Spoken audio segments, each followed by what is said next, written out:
رسیدن فرودگاه. مسافرین محترم پرواز QR 521 ما به مقصد نیویورک لطفاً به گیت B12 مراجعه فرمایید. با تشکر.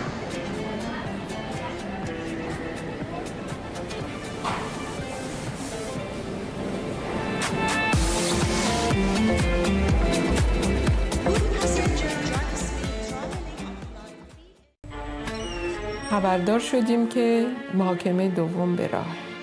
در اون دادگاه دور و برش یه سری شخصیت‌هایی هستن با یه عقده‌هایی، با یه عصبانیتی که کاملا متفاوت از این شخصیت. شما اجرا می‌کردید؟ بله. امیرعباس هویدا در مقابل یک جاهل جابر مجنونی به اسم خلخالی. مگر همه اینا زنده بشن بیان دوباره محکوم به اعدام. بعضی تلفن‌ها رو تو یخچال میذاره که کسی بهش دسترسی نداشته باشه. آقای رئیس، اگر بنده ترسی داشتم در ایران نبودم امروز.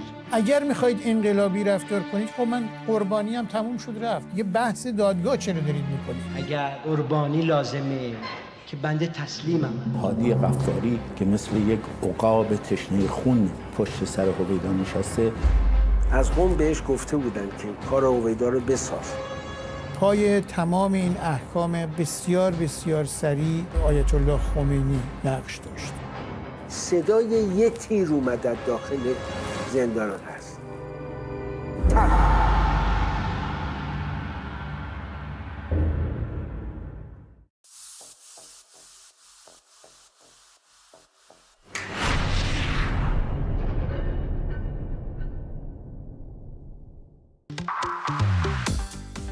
سلام بر شما، خوش آمدید به من و توها به امشب. در میز خبر امروز من آنایتا بابایی و فرشاد متقی با شما خواهیم بود. خامنه‌ای نیروهای مسلح رو به حالت آماده باش درآورده.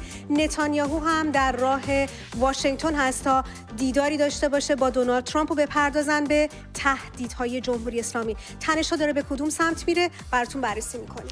و خبرگزاری‌های جهان خبر دادن از افزایش قیمت دلار و کالا در ایران و همچنین نگاهی خواهیم داشت به گوشه‌ای از ویدیوهای ارسالی شما شهروند خبرنگاران خوب من و تو.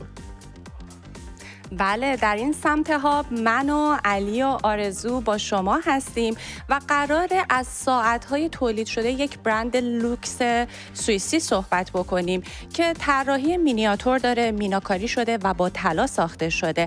اما اون چیزی که این ساعت‌ها رو منحصر به فرد میکنه اینه که پشت هر کدوم از این ساعت‌ها یک روایت از داستان‌های حماسی شاهنامه است. نشون بده ساعت رو؟ ندارم، من $100,000 جان عرض کنم خدمتتون که در چند روز گذشته که این آهنگ عزیزم اومده بیرون یک بحثی خیلی داغ شده. نخو خانم حواسم پرت میشه. اونم اینه که چرا ما ایرانی‌ها انقدر ذوق میکنیم وقتی یه خارجی یه چیزی از ما یا در مورد ما میاد حرف میزنه. چرا نکنیم؟ چرا خودمون اعتماد به نفس داشته، ما خودمون یه پا خارجی هستیم. بی اعتماد به نفس یه مهمون عزیزم داریم اسمش آتناس و قرار داستان جالب راه اندازی کسب و کارش رو برامون بگه. سمین گالری که بافت و آموزش بافت برای حیوانات خونگیه. آها، یه چیزی هم بهتون بگم، جاش اینجا خالیه. جنزیمون امروز میاد اینجا. با ما باشید. رفقا با درود بیکران، امیدوارم خوب باشید و تندرست. خوشحالم با علی آقای حمید. علی آقا درود بر دوباره فرصت دست در کنار هم باشیم. خیلی افتخار بزرگیه. خواهش میکنم. من سعی میکنم تا بخش ما که میرسه کاپشن اتن علی آقا در بیارم و با همدیگه صحبت‌های خوبی می‌کنیم. امروز می‌خوایم ببینیم که چرا اینقدر به جریان ملی گرایی حمله میشه. مگه آپشن دیگه‌ای هست؟ در این باره با هم صحبت می‌کنیم. ما کشف کردیم که چقدر این بانک جهانی بیشوره، چقدر بی فرهنگه. خب چرا به اینا وام نمیده برن دوباره توی غزه و لبنان و نمیدونم اینور و اونور موشک و بمب و اینا بزنن؟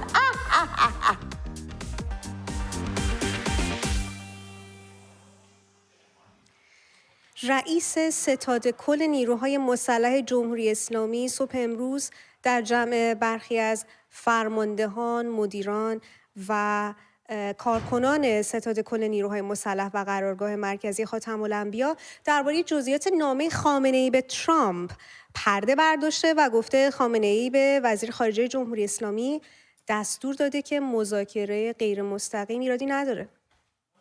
مذاکره مستقیم نخواهیم کرد اما مذاکره غیر مستقیم ایرادی ندارد و شما بدقولترین و بدعهدترین طرف در مذاکره بودید و لذا هیچ اعتمادی به شما وجود ندارد، اما ما راه را نمیبندیم، راه غیر مستقیم رو باز میگذاریم تا اگر صادقانه حرکت کنید بشود مذاکره کرد.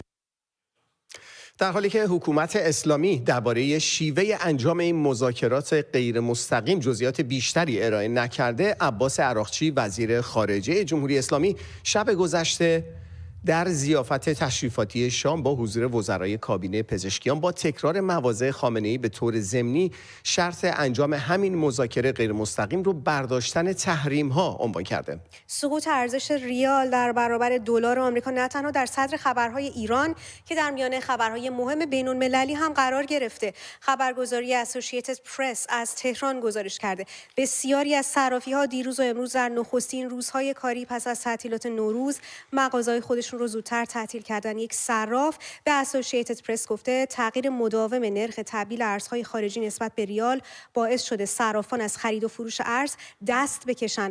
اسوسییتد پرس به نقل از تحلیلگران اقتصادی گفته که کاهش شدید فروش نفت، تورم شدید و تنش‌های احتمالی میان غرب و جمهوری اسلامی به افزایش قیمت دلار در هفته‌های آینده دامن خواهد زد. در همین حال گزارش‌ها از افزایش قیمت مواد غذایی، میوه و سبزیجات حکایت داره. به گزارش دنیای اقتصاد قیمت سیب زمینی بار دیگه افزایش پیدا کرده و در نقاط مختلف تهران تا 89,000 تومان به فروش میرسه.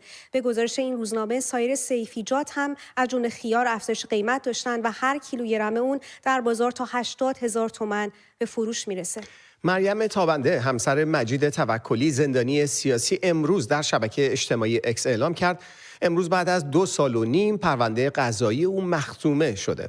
مریم تابنده نوشته بدین ترتیب دیگر نیازی نیست که مجید توکلی به زندان بازگردد. همسر آقای توکلی در پست خودش در شبکه اکس نوشته هنوز حکمی به اونها ابلاغ نشده، اما روی سامانه ثنای قوه قضاییه برای اونها پیامی اومده که پرونده مجید توکلی به دلیل آنچه که اف خوانده شده مختوم است. به نوشته مریم تابنده مجید توکلی در بهمن ماه درخواست آزادی مشروع و اعاده دادرسی مجدد کرده بود. مجید توکلی فعال سیاسی در شهریور 1401 و در اوج تظاهرات مرتبط با قتل حکومتی مهسا امینی بازداشت شد. او در آذر 1401 به مجموع 6 سال زندان محکوم شد. در تابستان 1402 2 سال زندان دیگه هم به مجموع زندانهای او اضافه شد. این احکام چند بار دیگه هم تغییر کردند.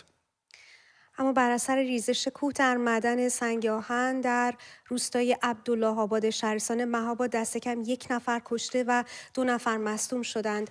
با این همه شمار دقیق کشته ها و مصدومان این حادثه مشخص نیست و در گزارش رسانه‌های حکومتی ضد و نقیض مخابره شده. در حالی که خبرگزاری قوه قضاییه میزان گفته که کارگر کشته شده پیش از رسیدن امداد رسانه‌ها زیر آوار جان باخته، سرپرست فرمانداری مهاباد به رسانه‌های محلی گفته 1 مصدوم این حادثه همان دقایق اولیه از زیر آوار بیرون آورده شده و 1 نفر هم 2 ساعت بعد از وقوع حادثه بیرون آورده شده و بعد از رسیدن به درمانگاه فوت کرده. و در فضای کاملا متفاوت بشنوید از کنسرت اخیر معین، هنرمند مشهور ایرانی در دبی که رکورد بیشترین تعداد فروش بلیت در یکی از بزرگترین سالن‌های کنسرت در دبی رو شکست. در شب اجرای معین در سالن کوکاکولا ارینا در دبی مدیریت این مجموعه با اهدای لوح تقدیر از این هنرمند قدردانی کرد، چون اون تونسته بیش از 12,000 بلیت کنسرت خودش رو به فروش برسونه. معین در سالهای اخیر رکورددار بزرگترین کنسرت‌های ایرانی در جهانه.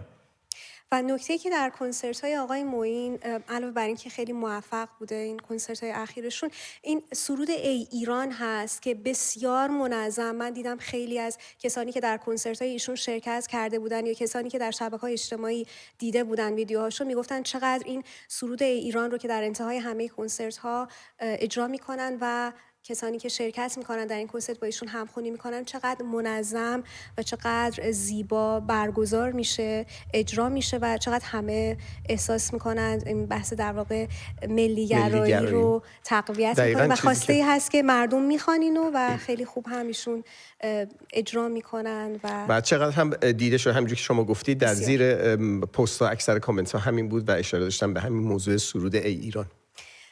اما رهبر جمهوری اسلامی نیروهای مسلح رو به حالت آماده باش در آورده. این بخشی از گزارش رویترز از قول یک مقام ارشد نظام که در این گزارش همچنین هشدار جمهوری اسلامی به کشورهای میزبان پایگاه‌های نظامی آمریکا از جمله عراق، کویت، قطر و بحرین برای هر نوع حمایت از حمله احتمالی ایالات متحده از جمله استفاده از خاک یا حریم هوایی هم مطرح شده. جمهوری اسلامی به این کشورها هشدار داده در صورت دخالت ممکنه هدف حمله قرار بگیرن. موضوع دیگر در این گزارش مخالفت نظام اسلامی با مذاکره مستقیم با ترامپ و تمایل برای مذاکره غیر مستقیم از طریق عمان بوده. همزمان رافائل گروسی مدیر کل آژانس بین‌المللی انرژی اتمی اعلام کرده به تهران میره تا از بروز رویارویی میان ایران و آمریکا جلوگیری کنه و این هدف اصلی سفر او در هفته‌های آینده است. گروسی همچنین هشدار داده رویارویی میان تهران و واشنگتن میتونه عواقب فاجعه بار و خطرناکی داشته باشه که باید از اون جلوگیری بشه. گروسی در این گفتگو که با یک رسانه آرژانتینی بوده گفته جمهوری اسلامی سلاح اتمی نداره اما میزان اورانیوم غنی شده در ایران برای ساخت 6 یا 7 سلاح هسته‌ای کفایت میکنه. امروز در مجلس شورای اسلامی یک نماینده دیگه خواستار ساخت بمب اتم شده، این بار قسیم عثمانی، نماینده آذربایجان غربی. هیچ از درگیری نظامی شرط عقل و منطق است، اما زیاده خواهی استکبار جهانی به گونه‌ای است که راهی جز این مسیر را باقی نمی‌گذارد مگر اینکه ابزار مقابله با زورگویی و زیاده خواهی آنان را در دست داشته باشیم و تنها راه حرکت سریع و بیوقفه به سمت ساخت سلاح هسته‌ای به عنوان ابزاری بازدارنده است. دانش هسته‌ای با این همه هزینه‌ای که برای کشور داشته است باید در همه جا به کمک بیاید، خصوصا در امنیت که امروز باید دانش هسته‌ای ما را به شرایط برابر برای مذاکره برساند. و سلام. رئیس کل ستاد نیروهای مسلح جمهوری اسلامی در اظهاراتی به اجرای عملیات وعده صادق اشاره کرده و گفته با این تقابل نظام با اسرائیل واقعیت توانمندی‌ها و نقاط قوت و ضعف دشمن و خودمون رو به خوبی محک زدیم و تونستیم در کوتاه‌ترین زمان ممکن با دقت برخی اشکالات رو برطرف کنیم. باقری تاکید کرده وضعیت پدافند، سطح تولید و توانمندی موشکی، توانمندی پهپادی و کروز جمهوری اسلامی با وعده صادق 2 و حمله 5 آبان اسرائیل به ایران قابل مقایسه نیست. در میانه تنش‌های جمهوری اسلامی و ایالات متحده و انتشار گزارش‌ها درباره آرایش نظامی آمریکا در منطقه این پرسش در ذهن بسیاری هست که در صورت حمله احتمالی آمریکا پاسخ جمهوری اسلامی چه خواهد بود؟ در دل خاورمیانه نفس‌ها در سینه حبس شده. حمله نظامی حالا نه یک احتمال که انتظار است. ایالات متحده و اسرائیل برای ضربه‌ای فلج کننده به تأسیسات هسته‌ای و موشکی جمهوری اسلامی آماده می‌شوند. نشان به نشان این آرایش نظامی گسترده و بی‌سابقه، ناوهای هواپیمابر، بمب‌افکن‌های استراتژیک B2 و B52، جنگنده‌های نسل پنجم، همه ایران را محاصره کردند. هیچ وقت حمله نظامی چنین بیخ گوش جمهوری اسلامی نبوده.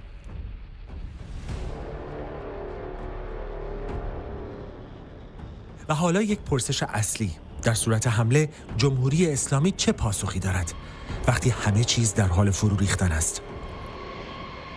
برای دهه‌ها استراتژی جمهوری اسلامی بر پایه یک منطق ساده استوار بود: اگر مرا بزنید در هر جای این منطقه پاسخش را خواهید گرفت. و برای این هدف سپاه پاسداران نقشه‌ای کشیده بود به وسعت خاورمیانه. جمهوری اسلامی شبکه‌ای از سایه‌ها برای خود ساخته بود: سایه‌ای در غزه، سایه‌ای در لبنان، در سوریه، در عراق و در یمن. حماس و جهاد اسلامی، حزب الله، فاطمیون و نجبا، هشت شعبی و حوثی‌ها. گروه‌های نیابتی که سپر نرم جمهوری اسلامی بودند، ابزار بازدارندگیش. امروز این سپر ترک خورده. برخی حتی میگویند متلاشی شده، دیگر اصلاً وجود ندارد. جمهوری اسلامی امروز در منطقه‌ای خلع سلاح شده ایستاده، از همیشه تنهاتر، از همیشه آسیب پذیرتر. تقریباً چیزی از بازدارندگیش نمانده. شاید فقط موشک‌هایی که نام‌هایشان در تبلیغات قوی‌تر از واقعیتند. سامانه موشکی فتاح پرقدرت هایپرسونیک دارای قابلیت منو در داخل و خارج از جو، سامانه موشکی خیبرشکن را مشاهده می‌فرمایید. نوع موشک بالستیک با سوخت جامد با برد عملیاتی 1300 کیلومتر. سامانه موشکی خرمشهر، نوع موشک بالستیک با سوخت مایع و تک مرحله‌ای، برد عملیاتی 2000 کیلومتر، دارای قابلیت هدایت سرانجنگی تا انتهای مسیر. دقیق راه نظام جمهوری اسلامی بنبست ندارد. این در وعده صادق 1 و 2 همین موشک‌ها با نام‌های جهان پرکن به سمت اسرائیل شلیک شدند. اما چه کردند؟ خیلی ماشاءالله داره. یک عملیات پر سر و صدا با اثری حداقلی. چند گودال در خاک بدون تلفات. قدرت تخریب اندک، دقت هدفگیری ناامید کننده.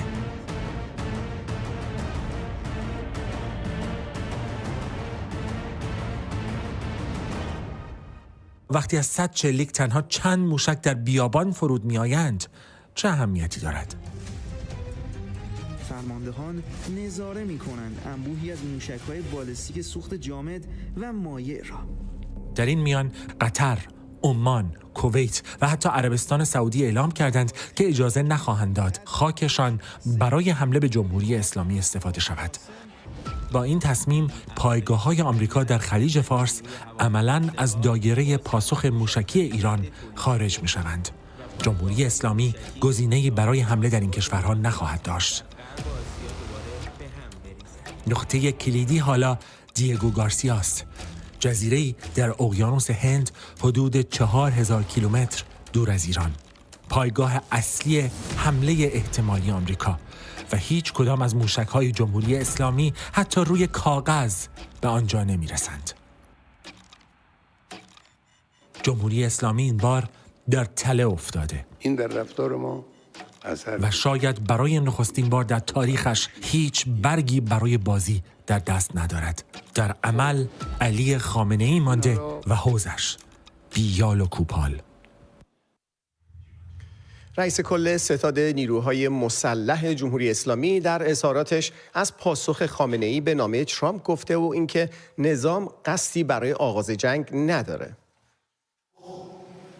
که البته مقام معظم رهبری اوامرشون رو فرمودند و وزیر امور خارجه منتقل کرد. تدابیر ایشون بر این مبنا بود که در مقابل تهدید ما با تمام قوا پاسخ خواهیم داد، اما ما جنگ طلب نیستیم و قصدی بر آغاز جنگ نداریم. این نکته که به دنبال آرامش در منطقه هستیم، این نکته که در هسته‌ای ما به دنبال سلاح هسته‌ای نیستیم و نیازهای ملت خودمان را در هسته‌ای دنبال می‌کنیم و سایر جنبه‌هایی که بود. مذاکره مستقیم نخواهیم کرد، اما مذاکره غیر مستقیم ایرادی ندارد و شما بدقولترین و بدعهدترین طرف در مذاکره بودید و لذا هیچ اعتمادی به شما وجود ندارد، اما ما راه را نمیبندیم، راه غیر مستقیم رو باز میگذاریم تا اگر صادقانه حرکت کنید بشود مذاکره کرد. این پاسخ معقول و بسیار حکیمانه به این جهت است که هم مردم کشور ما هم مردم جهان بدانند که راهبرد جمهوری اسلامی ایران دفاع از منافع خودش هست، پیشرفت و حرکت به سمت افقهای ترسیم شده است. ما نظامی جنگ طلب نیستیم، اما تحمل و پذیرش زورگویی را هم نداریم و ایستادگی خواهیم کرد. باقری ترامپ رو فردی خودشیفته و قلدرمآب توصیف کرده. روزنامه کیهان، ارگان خبری علی خامنه‌ای، دوباره در مطلبی در ستون گفت و شنود خودش خواستار شلیک گلوله به سر رئیس جمهوری آمریکا شده. این روزنامه با دفاع از مطلب روز گذشته خودش که در اون نوشته شده بود همین روزهاست که به انتقام خون شهید سلیمانی چند تا گلوله توی کله پوک ترامپ شلیک بشه و ریغ لعنت رو سر بکشه. منتقدان رو کاسلیس، کله پوک و پادوی آمریکا خطاب کرد. اما وزیر خارجه جمهوری اسلامی در مراسم جشن نوروزی وزارت خارجه که شنبه شب با حضور مقامات ارشد جمهوری اسلامی و وزرای کابینه پزشکیان برگزار شد، هر گونه مذاکره مستقیم با آمریکا رو بی‌معنا خونده. عراقچی برای مذاکره غیر مستقیم با واشنگتن هم شرط گذاشت و گفت حاضرین بر اساس منطق اعتمادسازی به ازای رفع تحریم‌های ظالمانه علیه ایران گفتگو در مورد برنامه هسته‌ای خود و رفع تحریم‌ها رو پی بگیریم. پیشتر بعضی از مقامات ارشد در آمریکا و اسرائیل جمهوری اسلامی رو متهم کرده بودند که با سیاست مذاکره غیر مستقیم قصد وقت کشی داره. از جمله یک مقام اسرائیلی به شرط محفوظ موندن نامش به نشریه جویش اینسایدر گفته کابینه اسرائیل نگرانه. تهران میخواد با طولانی کردن مذاکرات غیر مستقیم سامانه دفاعی هوایی خودش رو که در حمله سال گذشته اسرائیل نابود شد رو ترمیم کنه. برای بررسی بیشتر این خبر نجات بهرامی روزنامه‌نگار همراه ما هستند. آقای بهرامی، با درود و سپاس از حضور شما در برنامه امشب. درود بر شما و بینندگان برنامه، من در خدمت شما هستم. جناب بهرامی، عراقچی یک مسئله‌ای رو مطرح کرده، گفتگو در برابر رفع تحریم‌ها. چه اندازه این شدنیه؟ به نظر من همونطور که اتفاقا در گزارش شما هم به درستی اشاره شد بیشتر هدف وقت کشی هست، چرا که اصولا خود عراقچی و مقامات ارشد جمهوری اسلامی میدونن که چنین خواسته‌ای و چنین مسئله‌ای با وجود دولت جدید ترامپ و خواسته‌های حداکثری که در ارتباط با مسئله هسته‌ای جمهوری اسلامی و سایر مسائل داره و حتی موضوع بسیار فراتر از مسئله هسته‌ای، حتی برد موشک‌های بالستیک هم از خواسته‌های ترامپ که بسیار کاهش پیدا کنه یا بحث صلح خاورمیانه، نیروهای نیابتی. با وجود این تفاوت در نگاه ترامپ و سران جمهوری اسلامی، به نظر من خود عراقچی هم میدونه که این مسئله نشدنی هست، ولی خب بحث وقت کشی هست و بحث انداختن توپ در زمین ترامپ هست و اینکه اینها امیدوارن با همین به اصطلاح شل کن سفت کن ها مقداری روی ذهن ترامپ تاثیر بگذارن، یعنی ترامپ رو امیدوار کنن که بله شاید بشه غیر مستقیم هم در نهایت جمهوری اسلامی رو وادار به تسلیم کرد، شاید بشه غیر مستقیم هم به برخی اهداف به صورت گام به گام دست پیدا کرد. ولی خب مسئله اینه که اینجا یک ضلع سوم و خیلی تعیین کننده هم در بین و اون اسرائیله. اینکه اسرائیل دیگه منتظر چنین فرایند طولانی نخواهد بود و بحث رفع تحریم ها در برابر مثلا کاهش غنیسازی چیزی بود که تو برجام در دوره حسن روحانی انجام شد و اتفاقا اولین کاری که ترامپ بعد از رسیدن به ریاست جمهوری در همون زمان انجام داد این بود که از اون معاهده خارج شد. یعنی یک معاهده شبیه اون یا نزدیک به اون طبیعتا الان هم مد نظر ترامپ نیست. آقای بهرامی، همونجور که شما هم اشاره کردید، تأکید مقامات جمهوری اسلامی بر مذاکره غیر مستقیم هدف اصلیش در واقع وقت خریدنه. فکر می‌کنید واکنش آمریکا به این موضوع چه خواهد بود؟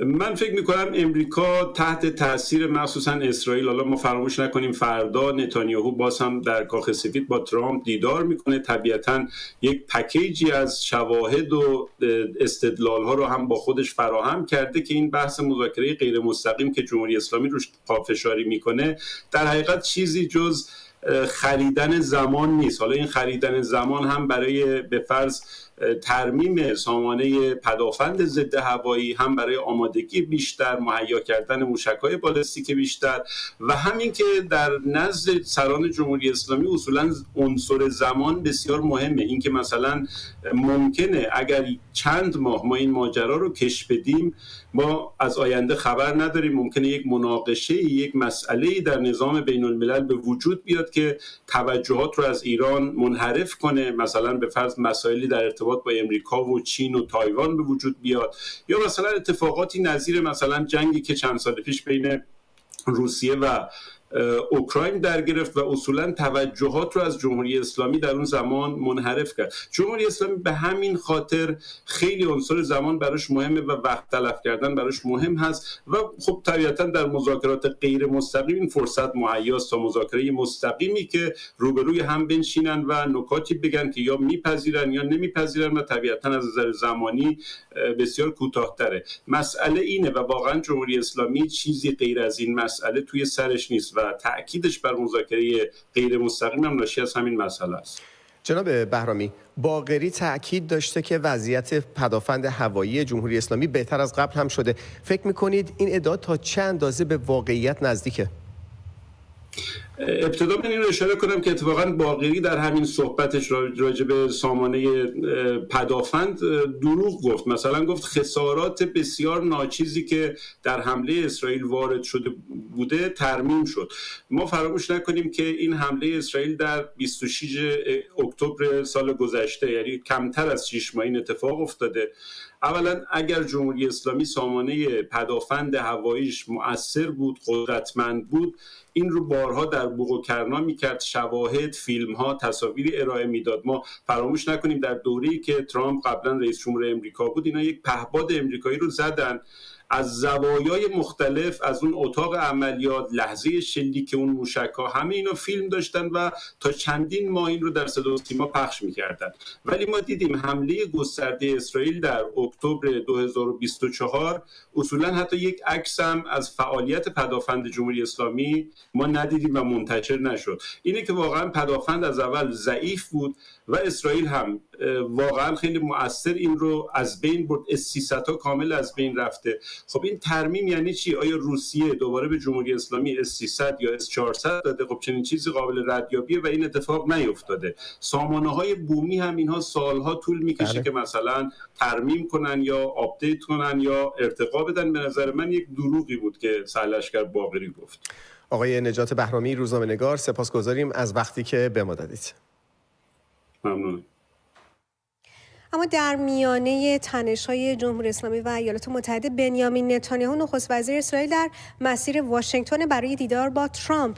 نتانیاهو که از بوداپست عازم ایالات متحده میشه، در دیداری که حیاتی توصیف شده به واشنگتن میره. این 4مین سفر نتانیاهو به واشنگتن از زمان آغاز جنگ با گروه تروریستی حماس به شمار میره. در دیدار ترامپ و نتانیاهو که بناست روز دوشنبه صورت بگیره، علاوه بر وضعیت گروگان‌ها در غزه، بحث تعرفه‌ها و روابط ترکیه و اسرائیل، تهدیدهای جمهوری اسلامی مورد گفتگو قرار خواهد گرفت.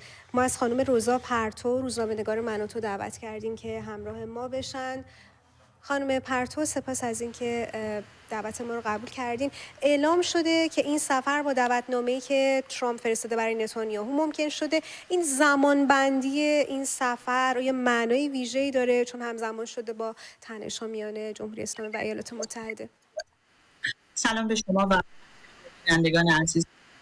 این سفر بندی بسیار تعیین شده و حساب شده هستش. دقیقاً زمانی هستش که ایالات متحده با جمهوری اسلامی وارد یک مذاکرات تنش شده. بنابراین نتانیاهو که در این بحران برای قرار داره، ایالات متحده تمام شنبه دیدار با ترامپ سفر می‌کنه، نشون میده که در واقع اسرائیل فقط تماشاگر این مذاکرات نیستش. این یک پیام سیاسی برای جمهوری اسلامی هم هست و میگه این پیام رو بتونه که میتونه در واقع اهداف و میتونه در تفکرات سیاستمداران ایالات متحده هم اسرائیل تاثیر بگذاره.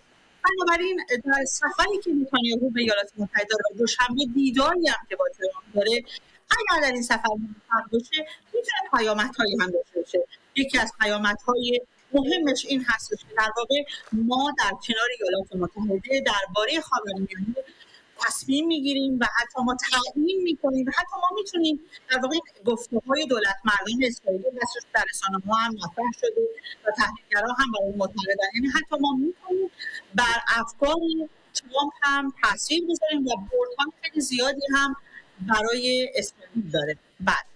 اما الان ما میدونیم که خواست اصلی اسرائیل از ترامپ چی هست؟ ببینید اسرائیل اهداف مختلفی رو در نظر گرفته، خواستهای مختلفی هم داره.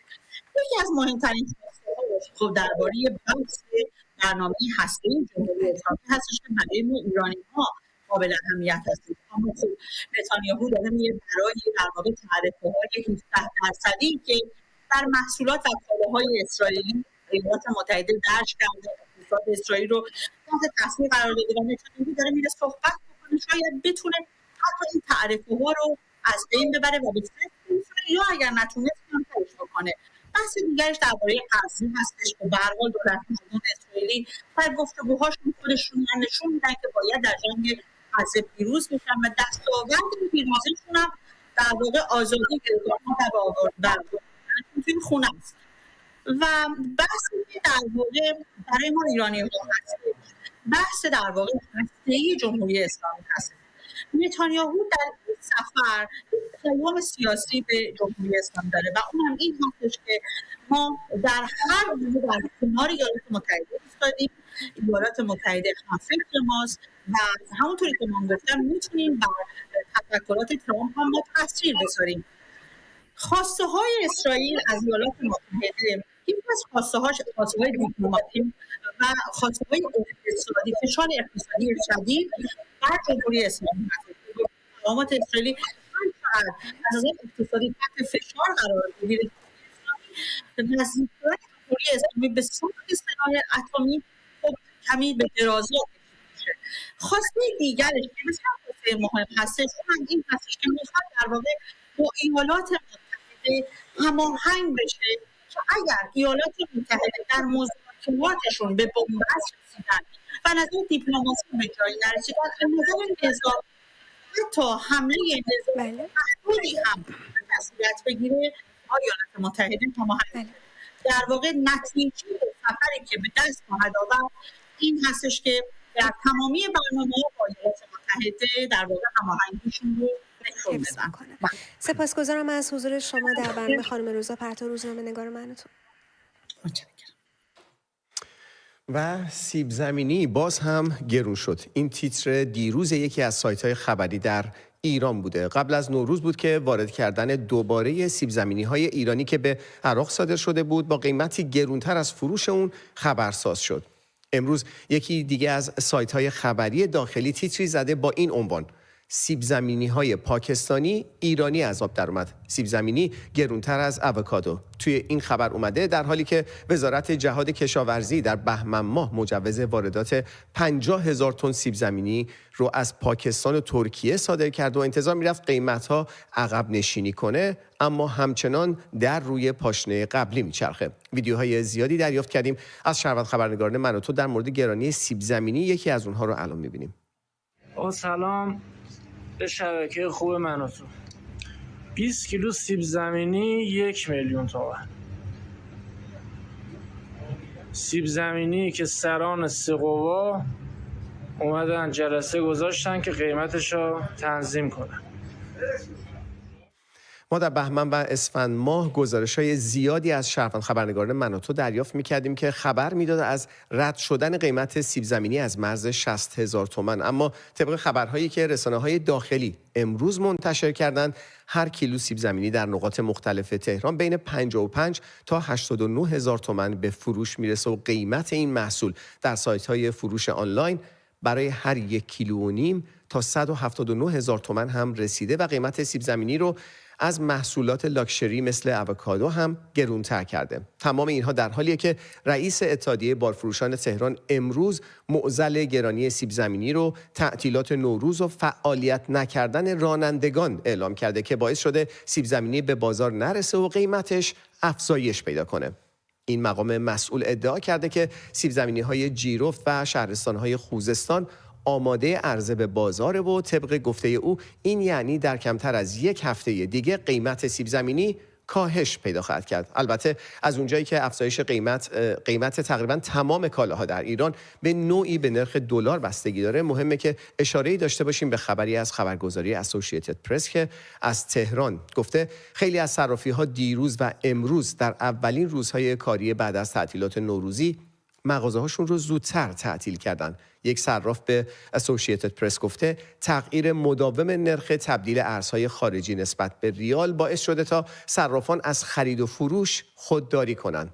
گفته میشه کاهش شدید فروش نفت ایران، تورم شدید و تنش‌های احتمالی بین غرب و جمهوری اسلامی به افزایش قیمت دلار در هفته‌های آینده دامن خواهد زد. ما برای بررسی بیشتر این موضوع از خانم روشنک آسترکی، روزنامه‌نگار و تحلیلگر اقتصادی دعوت کردیم تا با ما باشن. خانم آسترکی، با درود و سپاس از حضور شما در برنامه امشب. آینده آشفته بازار سیب زمینی در ایران رو با توجه به اتفاقاتی که طی چند ماه اخیر افتاده چطور ارزیابی می‌کنید؟ با درود به شما و همه بینندگان عزیز، آنچه که رخ داده و آنچه که الان شما هم در گزارشتون اشاره فرمودید که بهانه‌های، من از عنوان بهانه استفاده می‌کنم، بهانه‌هایی که برای افزایش قیمت سیب زمینی و همینطور کمیاب شدنش در برخی از محله‌ها عنوان میشه، بیشتر اون فرافکنی هست که داره با مدیریت سازمان یافته مقامات دولتی انجام میشه بدون اینکه به ریشه های این مشکل اشاره نشه. ریشه های مشکل کمبود سیب زمینی که یه سابقه چندین ماهه الان پیدا کرده و گرانی این محصول برمیگرده به سوء مدیریت وزارت جهاد کشاورزی و مشکلات ساختاری اقتصاد که اثرگذار بوده بر افزایش قیمت این محصول. از جمله اینکه به طور مثال دولت بعد در سال گذشته مقادیر سیب زمینی رو ذخیره می‌کرده برای فصول سرد که این محصول کم میشد عرضه محصول، بس در سالهای قبل این اتفاق میافتاد، سال پیش این اتفاق نیفتاد و باعث شد که بحران سیب زمینی از پاییز آغاز بشه.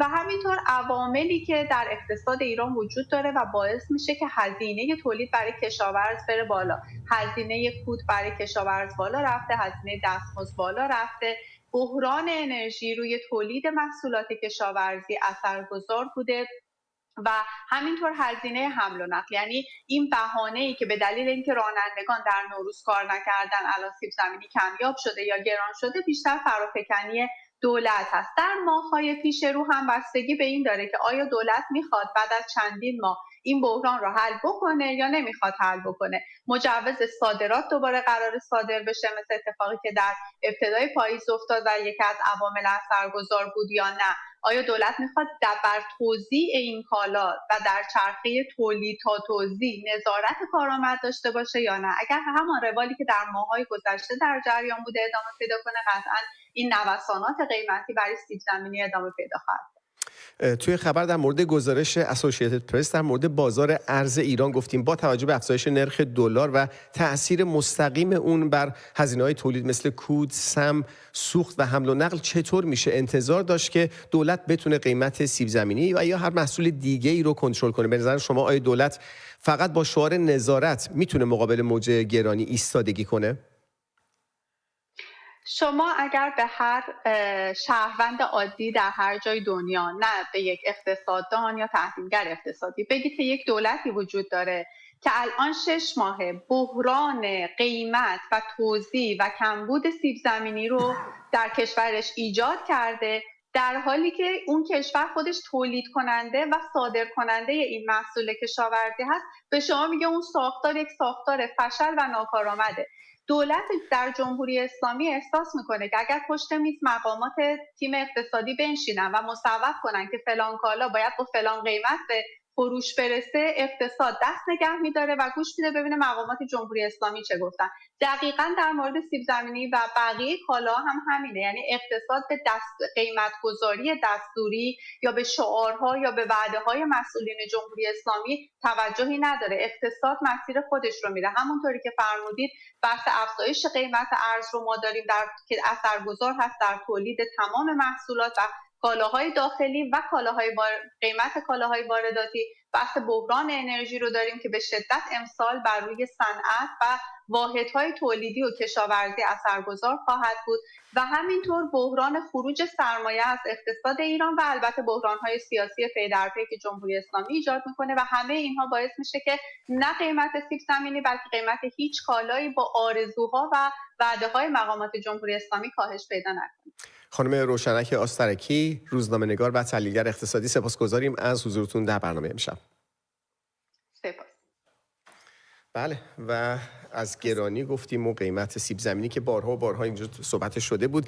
بخش گزارشگر امشب رو به خاطر حجم بالای ویدیوهایی که به دستمون رسیده در مورد گرونی ها ناچاریم بازم از گرونی شروع کنیم و شهروند خبرنگاری رو صداشو میشنویم که از ارومیه برامون گزارش فرستادن. ایشون چند قلم کالا خریدن که قیمت گزافی رو براش پرداخت کردن و نکته اساسی تر و مهمتر اینه که شیر خشک رو خرید قوطی 250,000 تومان.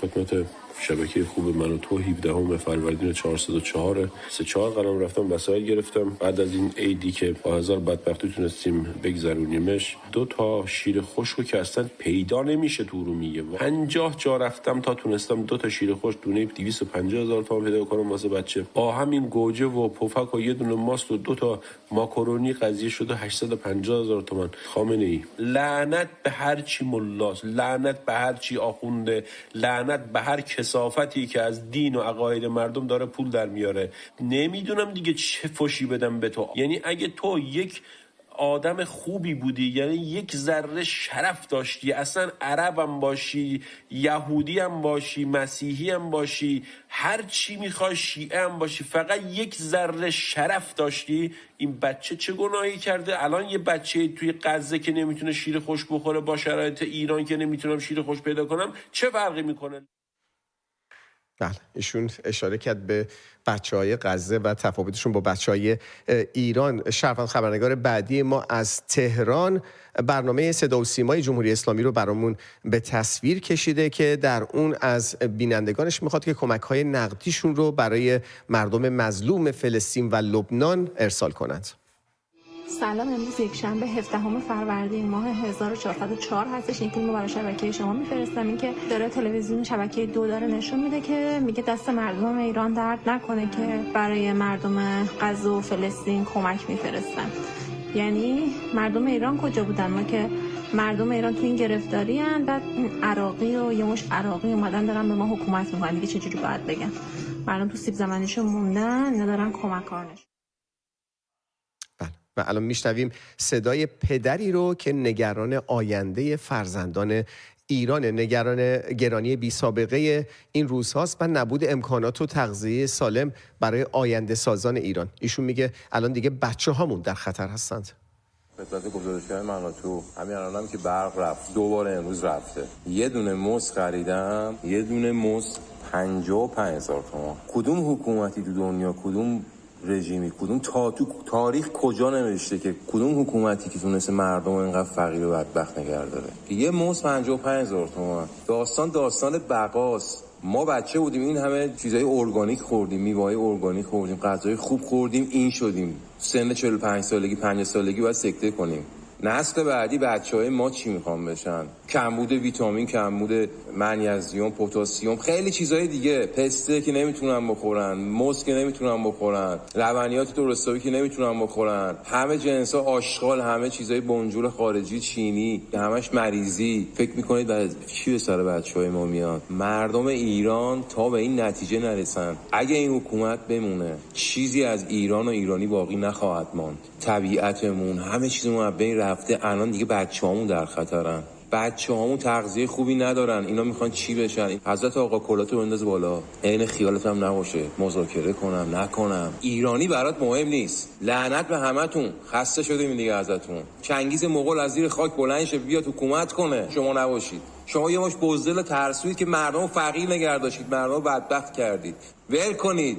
خدا لعنتتون کنه. خسته شدیم ازتون. واقعا ایشون به نکته مهمی اشاره کردن. همین کالاهایی که بسیار گرون میرن میخرن با قیمت‌های بی سابقه، اصلا همینم آیا واقعا نظارتی از طرف بهداشت درمانشون هست اینه که دارن وارد میکنن؟ آیا کالاهای تاریخ گذشته نباشه مصرفشون؟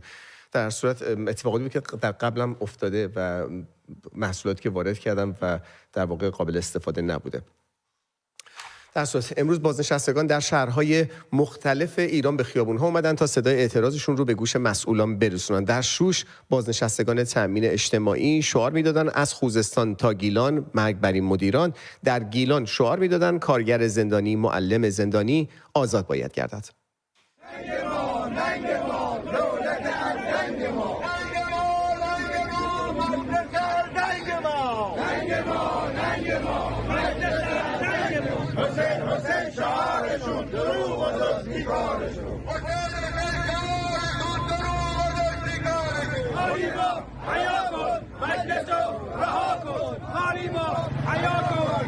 خوزستان تا گیلان ننگ بر این مدیران، از خوزستان تا گیلان ننگ بر این مدیران. کارگر زندانی معلم زندانی آزاد باید کردن، کارگر زندانی معلم زندانی آزاد باید کردن. دروغ گفتی به ملت، دروغ گفتی به ملت. چند ساله که خود شما اعتراضای بازنشستگان رو دارین توی گزارشگر پوشش میدین، هنوزم مطالبات اینا درست نشده و شرایط به گواه گزارش هایی که خود رسانه ها و ارگان های حکومتی در واقع منتشر میکنن سخت‌تر هم شده برای بازنشسته ها. دقیقاً اثر منش هم در واقع. بله، 2 روز پیش خبری منتشر شد از رکورد زدن گیلان در مصرف بنزین. مدیر شرکت ملی پخش فرآورده‌های نفتی گیلان گفته 12 فروردین امسال نزدیک به 8 میلیون لیتر بنزین در استان گیلان مصرف شده که این رکورد تا به الان بی سابقه بوده. نکته که وجود داره اینه که امسال نوروز مصادف بود با ماه رمضان و این موضوع و حتی گرانی‌های بی سابقه هم نتونسته جلوی سفرهای نوروزی رو در واقع بگیره، بلکه رکورد جدیدی رو هم ثبت کردن. شبان خبرنگار ما از گیلان از کمبود بنزین در این استان میگه. این ویدیو رو میگیرم واسه شبکه منوتو. ما تو استان گیلان هستیم. با اومدن مسافرها با کمبود بنزین مواجه شدیم. الان یه نیسان آبی رو میبینم که حدود نمیدونم حدوداً 30 تا یا 40 تا باک بنزین زده پشت ماشینش داره قاچاق میکنه. اصلا معلوم نیست این منابع ملی ما رو داره به کجا میبره. و در گزارش بعدی شهروند تحلیلگر طنز پرداز ما از مشهد رو میبینید که امروز هم نظرش رو در مورد اتفاقات روز با شما به اشتراک میذاره. درود عزیزان دل. امروز 17 فروردین 404 و از اونجایی که باد میه و شاخه ها رو میتکونه، این آقایان دیگه زیاد ماندگار نیستن، اواخر کاره، یعنی داره یواش یواش تکونه کوچولو کوچولو میاد. الان اوضاع جامعه رو دقت کنی، شرایط رو به حالا یا یک سری تغییرات یا یک اتفاق بزرگی، نمیدونم مثل مردن جناب آقای عظمای ولایت یا به هر حال یک اتفاقی، یک آمریکا بزنه و این وسط یک بلبشوی بشه. داریم نزدیک میشه به اون ساعت ترکیدنه. سال 1404 57 نیست، همه آگاهن، مثل سال 57 نیست. پس آقای سیدعلی خان قبل از اینکه دیر بشه و قبل از اینکه اون جماعتی که 46 سال پول مفت خوردن کارشو به تاوان دادن و به پس دادن برسه، خودت یک حرکتی بزن یا حق.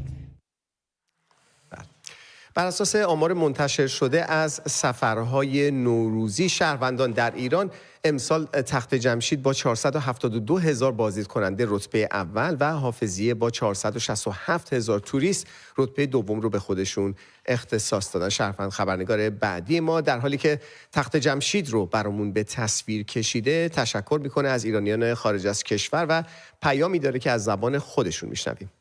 درود فراوان به شبکه ملی میهنی من و تو.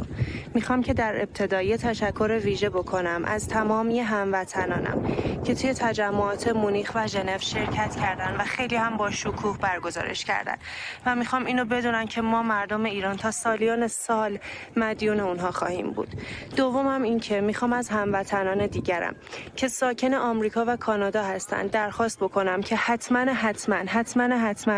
توی تجمعی که در چند روز آینده قراره در مقابل کاخ سفید برگزار بشه حتما شرکت بکنن و نام آلترناتیو واقعی ایران رو، کسی که تمام مردم ایران خواستار بازگشت اون هستن، دوستدار اون هستن، رو صدا بزنن. پاینده ایران یک پارچه، زنده و جاوید باد سلسله پهلوی. دیشب کیوان عباسی مدیر مسئول شبکه منوتو و بنیانگذار این شبکه در هاب منوتو و برنامه زنده حضور پیدا کرد تا پاسخگوی سوالات شما بینندگان شبکه باشن. این برنامه مورد توجه بسیاری از شما عزیزان قرار گرفته که یکی از این پیام ها رو الان می‌بینید. با درود به شبکه منوتو و تشکر بابت حضور جناب عباسی عزیز. در پاسخ به هموطنی که گفت منوتوی جدید چه جذابیتی داره که باید براش هزینه داد و جوین شد، باید بگم اینقدر بی‌انصاف نباشیم و اگه نقدی هم می‌کنیم منصفانه باشه. فراموش نکنیم منوتو 14 سال بهترین و بروزترین برنامه‌ها، سریال‌ها و مستندها رو برامون ساخت و کلی نکات ارزشمند برامون به همراه داشت. ضمناً سبک جدیدی در تلویزیون‌های فارسی زبان با استاندارد بسیار بالا به وجود آورد. شیوه فعالیت جدید منوتو در این روزهای خاص و حساس برای کشور بسیار مناسب و حساب شده است و ما منوتو رو به هر شکلی که باشه حمایت می‌کنیم، چرا که تنها رسانه مستقل، مردمی و ملی ایران بوده و هست. بله، ایشون میگفت به هر شکلی شبکه منوتو رو حمایت میکنند چون باور دارن که تنها رسانه مستقل، مردمی و ملی ایران هست. و برای آخرین گزارش امشب باز هم میشنویم یکی دیگه از نظرات شما رو از بین ویدیوهای زیادی که در مورد برنامه دیشب برامون ارسال کردید. خوب و مردمی منوتو، من زنگ زدم پشت خط موندم، متاسفانه نتونستم صحبت بکنم. خواستم اینجا از آقای کیوان عباسی تشکر بکنم و حرفش هم کاملا درسته، منطقیه. میگه ای کسی خوشش نمیاد و دنبال فیلمای تفریحی و نمیدونم مثل شعر یادت نره و رقص و آواز باشه، میتونه ریموت کنترل دستش عوض بکنه. الان دیگه مثل اون زمان نیستش که مردم الکی توقع دارن آره چرا این برنامه اون برنامه رو نمیسازید. تمام برنامه‌ای که بگی پرهزینه بود شبکه منوتو اون زمان ساخت. الان تولید محتوا زیاد شد. الان هر کی می‌بینید توی یوتیوب و اینستاگرام می‌بینی همون برنامه‌ای که شبکه منوتو میسازه، مثل شعر یادت نره یا مثل ببین تیوی یا مثل بفرمایید شامو داره خودش درست میکنه. الان دقیقاً این کسی که حمایت میکنه از شبکه منوتو فقط به خاطر اینکه یک پلتفرمی هست و واقعا صدای مردم ایران رو به جهانیان میرسونه و واقعا اعتماد داریم که شبکه هست که ضد جمهوری اسلامی و چطوری بگم یه اپوزیسیون واقعیه. اینم چه اتفاقی باید شبکه منوتو انجام بده، چه مستندایی بسازه که مردم بلند میشن. همه مستنداشون رو ساخته منوتو، این هم خرج کرده. مثلا مستند از تهران تا قاهره، رضا شاه، انقلاب 57 4 قسمت که چند بارم هی ویرایشش کردید. نمیدونم در مورد فریدون فرخزاد، خانم شهبانو فرح، هویدا، ولایت مطلقه فقیه، نمیدونم آقای پرویز ثابتی، این همه برنامه مستندای پرخرج درست کردید. اتفاقا الان وقتشه دوباره اون برنامه‌ها رو تکرار کنید، نشون بدید. بله، ایشون داشتن میگفتن که دیشب سعی کرده بود تماس بگیره با برنامه ولی موفق نشده بودن و این به اصطلاح امکان برای شما وجود داره. اگه نمیتونید پخش زنده تماس بگیرید، میتونید به عنوان شهروند تحلیلگر مثل ایشون گزارشتون رو برامون ارسال کنید. ما منتظر ویدیوهای شما هستیم. شماره‌ای که در زیر صفحه میبینید 2044 75 90 899 999 شماره واتساپ و تلگرام بخش گزارشگر هست. منتظر ویدیوهاتون هستیم. خیلی ممنون که تا این لحظه همراه ما بودین. اینجا با از حضور شما مرخص میشیم، اما در سمت دیگر استودیو علی همدانی، شیدا، آرزو و آناهیتا منتظر شما هستن. بله، خوش برگشتین به هاب ما آناهیتا خانم. شما هم خوش اومدین، به ما ملحق شدین و قراره که یه جنزی دیگه داشته باشیم دیگه توی هاب ما. من جنزی نیستم. سابق آقا سابق ما هیچ وقت جنزی نشدیم. چند ده سال پیش. آقا اشتباه دارین میکنین. اصلا ما هیچ وقت اسممون جنزی نبوده. این جنریشن زد، جنریشن بعدی اسمش یه چیز دیگه. وای من نمیدونستم. خوب شد آرزو. خب پس چرا به من میگی من شما دو افتادین به هم دیگه؟ ما شوخی میکنیم. به همین راحتی. خب بچه‌ها حتما دیدین از اون ساعت هایی که اسمش بگو. برای بینندگان اینا دارن منو بولی میکنن. نه برای بینندگان بگو اسمش چیه؟ ژاژه. خب تا همین جاشو بلدم. ل کودر. یه ساعت بسیار مشهور سوئیسی هست. قیمت این ساعت ها، یعنی اصولا ساعت میسازه به بودجه خبرنگارا نمیرسه بخرنش. از مثلا 15,000 و 19,000 پوند شروع میشه دیگه. برو گرونترینش 1,300,000 پوند اینا هستش رو دیگه، یعنی ضرب در 1.3 بکنید به دلار. بعد میلیون خالی نه 1.3 حدود 2,200,000 دلار مثلا. خب حالا این ساعت ساز لوکس شیک سوئیسی چیکار کرده؟ ببین من حالا باید یه چیزی اضافه بکنم که این برند مخترع یکی از کوچکترین مکانیزم های ساعت در جهانه. برای همینه که منحصر به فردش میکنه و اومده یک سری ساعت به صورت محدود، تعداد محدود طراحی کرده که روایت های حماسی شاهنامه رو پشت اینا طراحی کرده. و اینم اضافه کنم که این برند مخترع ساعت برگردان یعنی ریورس ساعته و برای بازیکنای چوغان این ساعت رو طراحی کرده، بعد مورد پسند قرار گرفته و الان داره با طرح‌های جدید طراحی میکنه و به بازار عرضه میکنه. چیزی که من توی وبسایت‌های حالا انگلیسی زبان در موردش خوندم، چیزی که در مورد این ساعت‌ها گفته بودن که ادبیات اصیل ایرانی در هنر سوئیسی ادغام شده که من خیلی اینو دوست داشتم. سوالی من دارم، جنسشون چیه؟ از چی ساخته شدن؟ طلا. اون نقاشی‌ها که میناکاری شده. میناکاریه، چقدر جالب. و خب طلا هم که به خاطر همینه که قیمتشون خریدی؟ میخرم. اسمشو بگو اول، اسمشو بگو. یه بار دیگه اسم برند خواهش می‌کنم. بریم سر ایگنورشون می‌کنیم. میریم سر طراحی اول که فریدون خود را به شکل اژدها در میاره تا فرزندانش رو بیازماید. یعنی اینکه یکی از داستان‌های اسطوره‌ای شاهنامه است که یادمون نره که فریدون کسیه که شکست دهنده ضحاک و از پادشاهان بزرگ شاهنامه بوده. بعدی هم بازی چوغان سیاوش با افراسیابه و بعد سام به البرز کوه می رود و آخری هم رستم در تعقیب اکوان دیوه که اینا حالا هر کدومش یه سری داستان اسطوره‌ای و افسانه‌ای و حماسی پشت هر کدوم از این نقاشی ها هست. خودش ذوق نمی‌کنی؟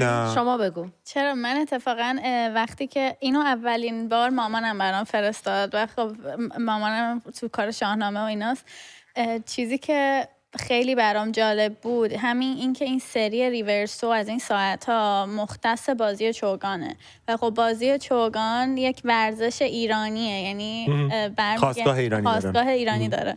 اینکه چنین برندی با چنین سری میاد اون وقت از شاهنامه و به خصوص یکی از این بک‌گراندو که فقط مخصوص بازی چوگانه رو میذاره خیلی برام جالب بود، یعنی به نظرم خیلی زیبا. ولی آنایتا میفهمم حرفتو، مسلماً دارم ذوق میکنم. من 3 مشکل دارم. خب این یکیشو بگو. مشکل اولم اینه، واقعا 3 بود. مشکل اولم اینه که ببین خیلی خب من میفهمم که بسیار ارزشمنده این شاهکار ادبیات فارسی و ادبیات جهان، البته این زاییده تفکر فردوسی به صورت نقاشی به هر حال روی یکی از گران قیمت ترین ساعت‌های جهان رفته. سوال اولم یا مسئله اولم اینه که مشتری‌ها که هستند و آیا واقعا مشتری‌ها با خریدن این ساعت میرن به شاهنامه و ایران علاقه‌مند میشن یا صرفاً بابت زیباییش میخرن؟ خب بشن هر کدوم باشه. مسئله دومم اینا که نمیتونن بازار ایرانو قاعدتاً هدف قرار بدن. در ایران اینا خیلی گرونن، نمیرن، تحریم، اگرم برن دست آقازاده ها لابد میرن دیگه. خب که اونام نمیدونم چقدر اهل شاهنامه هستن. و مسئله سوم چیزی که من خیلی میگم باز این منکر این نیست که این کار زیباییه که انجام شده. اگر ایران شرایط دیگه‌ای داشت، اگر شکل ایران اینجوری نبود، شاید من خوشحال‌تر بودم. مسئله سومم اینه که ببین ما توی شرایطی هستیم اینقدر توی سرمون، میدونم دیرتر هم در موردش حرف میزنیم، اینقدر تو سرمون خورده در طول 46-7 سال گذشته، اینقدر نام ایران و ایرانی خراب شده، اینقدر هر جای دنیا که رفتیم فکر کردن ماها آدم‌هایی هستیم که مردمون عمامه به سر میکنن و زنامون شکل اونان، که هر اتفاقی از این دست که میفته ما سری ذوق زدن وای اسم ایران. در صورتی که من اعتقاد قلبیمه اینا از جمله این ساعت ساز سوئیسی، از جمله کی هستن روبروی 5000 سال فرهنگ و تمدن ایران؟ خب ببین، من جوابی که میخوام بهت بدم اینه که اول من فکر نمی‌کنم بازار هدف این ساعت اصلا ایرانی‌ها باشن. ولی خب چقدر خارجی میفهمه؟ خب اصلا چقدر زیبا به نظر من تو میگی که کی هست در مقابل قدمتی که مثلا ایران و فرهنگ ایرانی داره. اتفاقات این شکلی هستش که اون گوش کردی، ولی نکته اول سال ما رو نه، ولی چند نفر از اینایی که میرن اینو میخرن واقعا میرن شاهنامه رو یاد بگیرن. خب ببین وقتی که من میخوام برم یه ساعت بخرم، وقتی هم که قیمتش انقدر زیاده میرم میبینم چه قشنگه، این داستانش چیه؟ یارو میگه که مثلا کتاب شاهنامه است که نمیدونم فلان بهمان اینجوریه چیزه. مثلا یه سوالی از خودت دارم. یا خوشش نمیاد دیگه. داستان دستبندی که دستت چیه؟ دستبند من مثلا 200 پوند خریدم. نه باشه، ولی پرسیدی سوالش. نه این هدیه است. آخه اون نقش مینیاتور خیلی فرق داره وقتی میخوای مثلا 20000 پوند پول بدی. این ساعت‌های لیمیتد ادیشن هستن، یعنی به تعداد محدودی تو کل دنیا تولید میشن و اون افرادی که میرن اون ساعت رو بخرن، یعنی کسانی که اصلا میرن لیمیتد ادیشن خرید میکنن، کسایی که خیلی براشون مهمه چی دارن میخرن و دقیقاً میرن چک میکنن. آره، یا کلکسیون جمع میکنن یا اینکه به یه دلیلی میرن اونو میخرن. اون کسی که میره اینو میبینه، الان شما تو اون دیگه شاهنامه رو میشناسه پس دیگه. نه اون کسی که ساعت کاره میره ساعت بازه، بله، میره تو سایت ججل لوکولت میره نگاه میکنه که خب این زیرش دقیقا اتفاقا من داشتم تو سایتشون نگاه میکردم که این برگرفته از کتاب شاهنامه بوک آف کینگز هست که این داستانو داره، بعد هر کدوم از این صفحه ها دقیقا چه بک‌گراندی داره. و خب مثلا 500 نفر 1000 نفر لیمیتد ادیشن نمیدونم چند تاشون میسازن از اینا، 1000 نفر بفهمن شاهنامه فردوسی کیه. خب ببین اگه این فکر بکنیم که همه چی دارم صحبت میکنم میگم اینا از تو ادیشنتون در بیاری. نه اشتباه نگیرینا، من مخالف نیستم. مخالف چی هستی؟ مخالف نیستم، من میگم این هیجانی که یه عالم بشریت من میتونم توضیح بدم. اولا اینکه حالا در راستای تکمیل کردن حرفای آناهیتا، اون قشری که میرن اینو میخرن به نظر من قشری هستن که از فرهنگ و هنرهای مختلف جهان خوششون میاد که بخوان اینا رو داشته باشن. دو اینکه کشور من 47 ساله داره به عنوان امت اسلامی به دنیا معرفی میشه و ما 47 ساله در جنگ این هستیم که بگیم ما این نیستیم، ما ایرانی هستیم، ما ایرانی بودن این و اینا داره. برای من که یک برند لوکس سوئیسی میاد به صورت محدود یک محصول لوکس در واقع بهترین محصولش رو مختص میکنه به فرهنگ من، کشور من، چیزی که من سالها دارم تلاش میکنم نشون بدم که عزیز من ایرانی ام و من قبل از اینکه مسلمان باشم یا نباشم. چند درصد از مردم جهان من آرزوم مردم دنیا، به ویژه اونایی که ایران رو اینجوری دارن میبینن که امروز بفهمم ما کی هستیم چی هستیم، همون اول حرفم هم گفتم ها، ولی میگم چند درصد از مردم دنیا این گونه با ایران آشنا بشن. من یه مثالی بزنم براتون. متفاوت نه آرزو، ببین آخه شیوه های دیگه هم بوده، ما نباید یادمون ببین وقتی جشن‌های 2500 ساله شاهنشاهی ایران برگزار میشد، یک برند، اگر اشتباه نکنم دیور، مطمئن نیستم، الان از ذهن من رفت، عطرهایی رو ساخته بود با نام شهبانو فرح و اینا رو به طور گسترده در دنیا برندها این کارو میکنن. مثلا برند دیور برای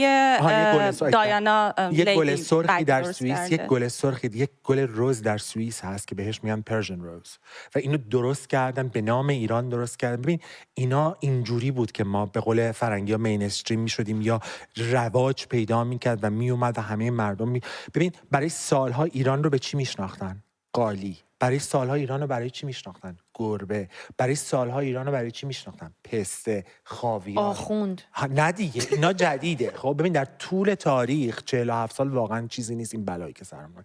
میفهمم، منم خوشحالم، کاش که یکی برای من بخره راستی، ولی میگم کاشکی شیوه هایی بودش که با قیمت ارزانتر و ببین اینا لوکسه، میدونی با قیمت ارزون کسی اینو درست بکنه، چون شاهنامه ما اینقدر ارزشمنده که فکر میکنم اتفاقا اون برند ساعت وقتی که داشته میخواسته برای اینو طراحی بکنه، رفتن نشستن، اول ایدهش اومده که مثلا بریم میخوایم یه کار فرهنگی چیز فرهنگی از یک فرهنگ یک کشوری رو روی این بیاریم. چیکار کنیم؟ رفتن نشستن و دیدن از بین همه اینایی که میتونستن انتخاب بکنن شاهنامه اینقدر به چشمشون اومده. خب کی هستن که به چشمشون بیاد یا نه؟ نکته منم همینه. خب اینا کی هستن که در مورد فرهنگ ما چرا بریم بخونیم؟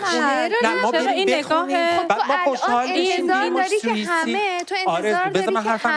همینطوری خودشون بدونن به خاطر که فرهنگ ما زشت جلو خانم من تازه باشه. چیز دیگه از حرفم اینه که اینا کی هستن که برام بشن ما هم خوشحال شیم وای یه سوئیسی فهمید شاهنامه فردوسی خب ببین در برابر عظمت فرهنگ اینا هیچ کدوم از اینا نیستن. مشکل من دقیقاً همینه. مسلماً که شاهنامه فردوسی یکی از فاخرترین آثار ادبیات جهان، بنده نمیگم ادیبان و اینور اونور دانشگاه اینور و دانشگاه اونور میگن. نکته دومی که حالا رفتن نشستن آقای ساعتساز سوئیسی طراح فلان رفته گفت حالا بریم شاهنامه فردوسی. منت سر من نذاشتن.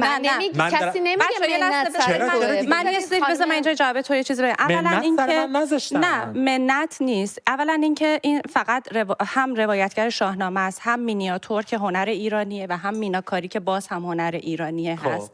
و سوئیس یکی از قطب‌ها، یعنی تنها قطب ساعت‌سازی لوکس در جهانه. نمیتونیم بگیم شما کسی نیستین.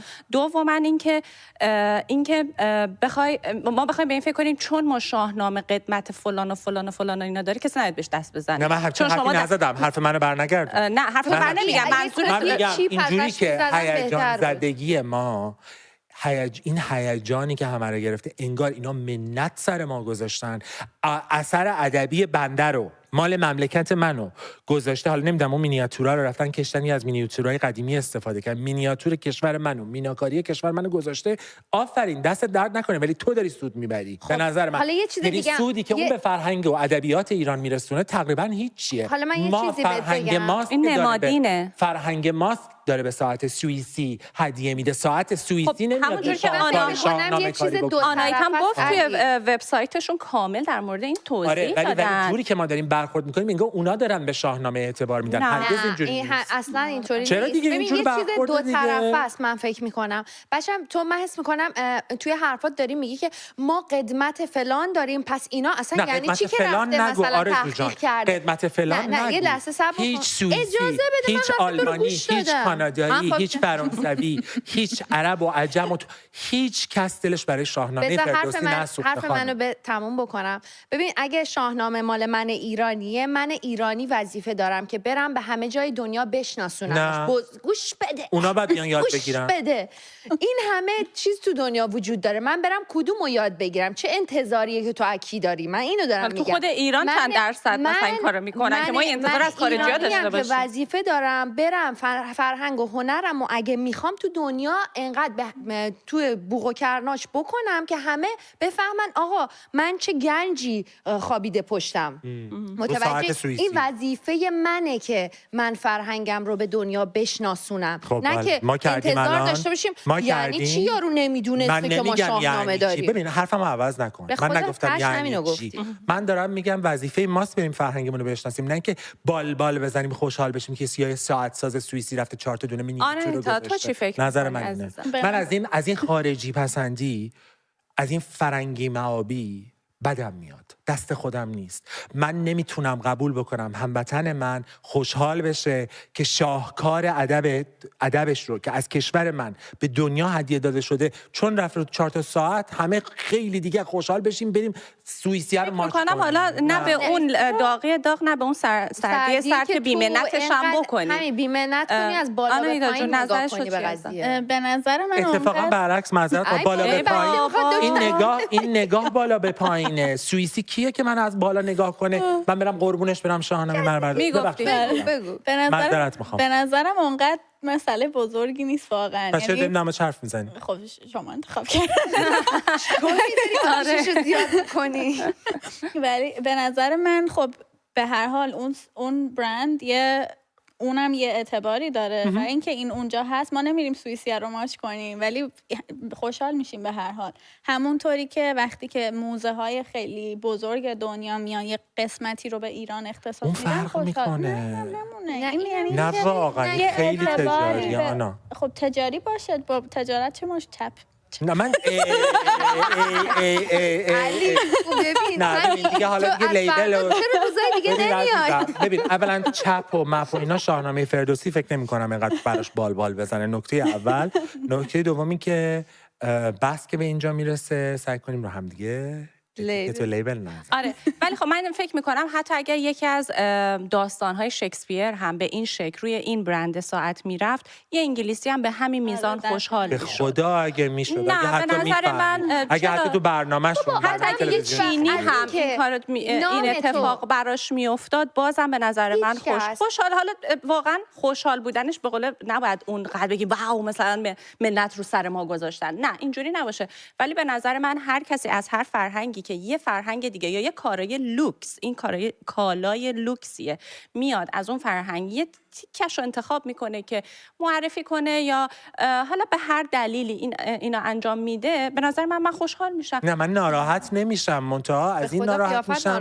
نه بابا من یکی بیاد به من یه دونه از این ساعت‌ها بده خیلی ممنون، ولی نکته من چیز دیگه یه نکته من اینه که دمشون هم گرم این کارو کردن، ولی منت سر من نذاشتن، منت سر فردوسی و فرهنگ ایران نذاشتن. یه کلمه فقط بگم، آدم انسان خب هر جا که نامش به نیکی یاد بشه خوشحال میشه. اینجا هم مصداق همونه. یک جا فرهنگ عزیزم چی؟ آهنگ عزیزم هم دقیقاً همینطوره. وقتی که آدم نگاه میکنه میبینه که بریم سراغ عزیزم. برو عزیزم.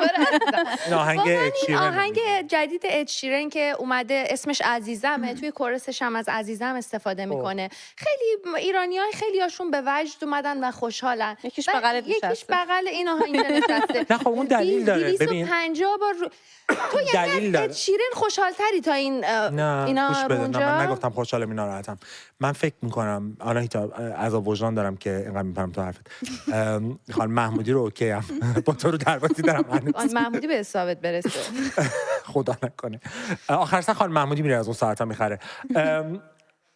اد شیرن قضیه عزیزم، ببین من چیزی که ناراحتم میکنه اینه که 47 سال آزگار ما گیر یه حکومتی افتادیم که اسم کشور ما رو خراب کرد و البته نمیتونه، چون میگم 47 سال تو تاریخ هیچیه، ولی کشور ما رو اینجوری به دنیا نشون داد که ما به هر چیزی سعی میکنیم آویزون بشیم که ثابت بکنیم ما آدم. قبل از اینکه بریم سراغ عزیزم اگه موافقین صحبت بکنیم با من چه حرفم امین صوفیامه، روزنامه‌نگار درجه 1، تحلیلگر مسائل سیاسی، میهن پرست و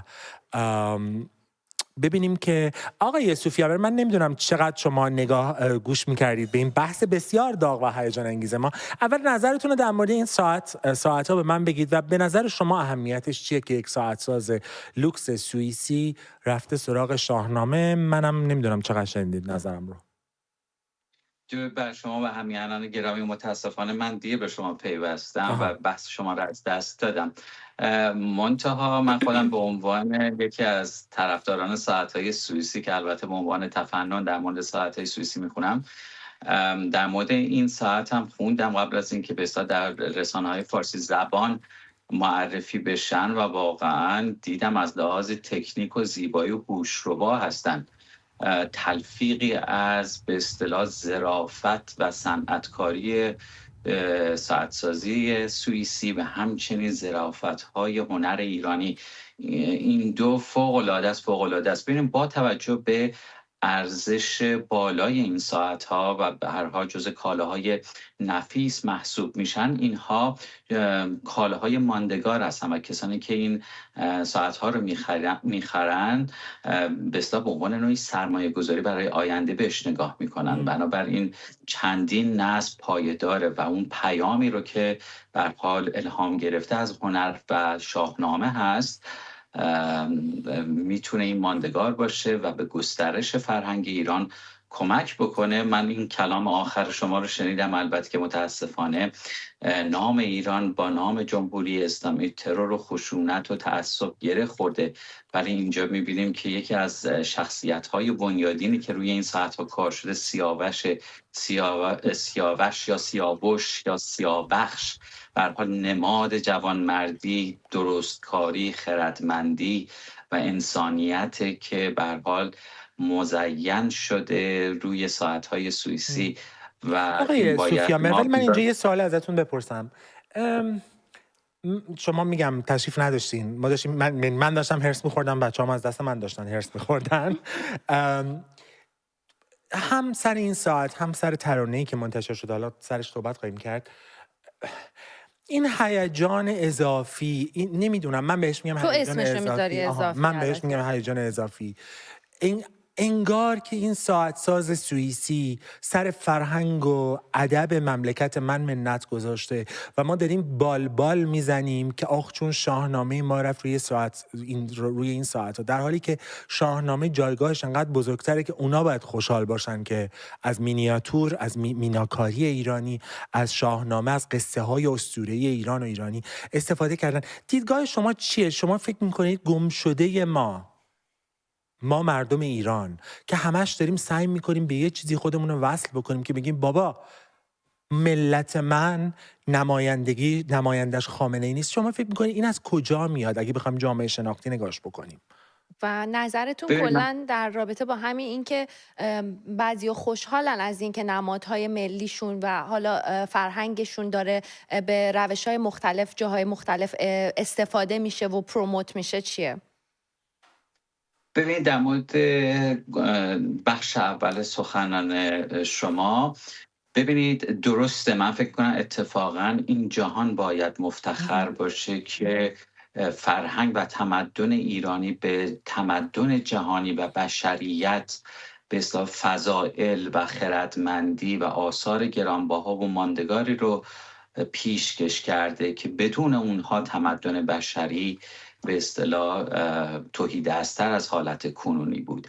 این نوعی گزافه‌گویی ناسیونالیستی نیست. ببینید شما مثلا یک انگلیسی زبان میتونه به شکسپیر افتخار بکنه، نه صرفا به خاطر انگلیسی بودنش، بلکه مشارکت شکسپیر در ساختن تمدن بشری. همین گونه هست در مورد این ساعت‌ها. ما مفتخریم به ایرانی بودن، اینکه فردوسی هم وطن و هم میهن ما بوده و نقشی که فردوسی در گسترش فرهنگ و تمدن بشری داشته. اینه که ما میتونیم اسمشو بذاریم نوعی میهندوستی فضیلت مدار. اینه که میهندوستی که مبتنی بر به اصطلاح تنزه طلبی و برتری جویی نیست، بلکه به دلیل آگاهی از فضائل مشترک انسانی و نقشی که ایرانیان در گسترش این فضیلت مشترک انسانی داشتن.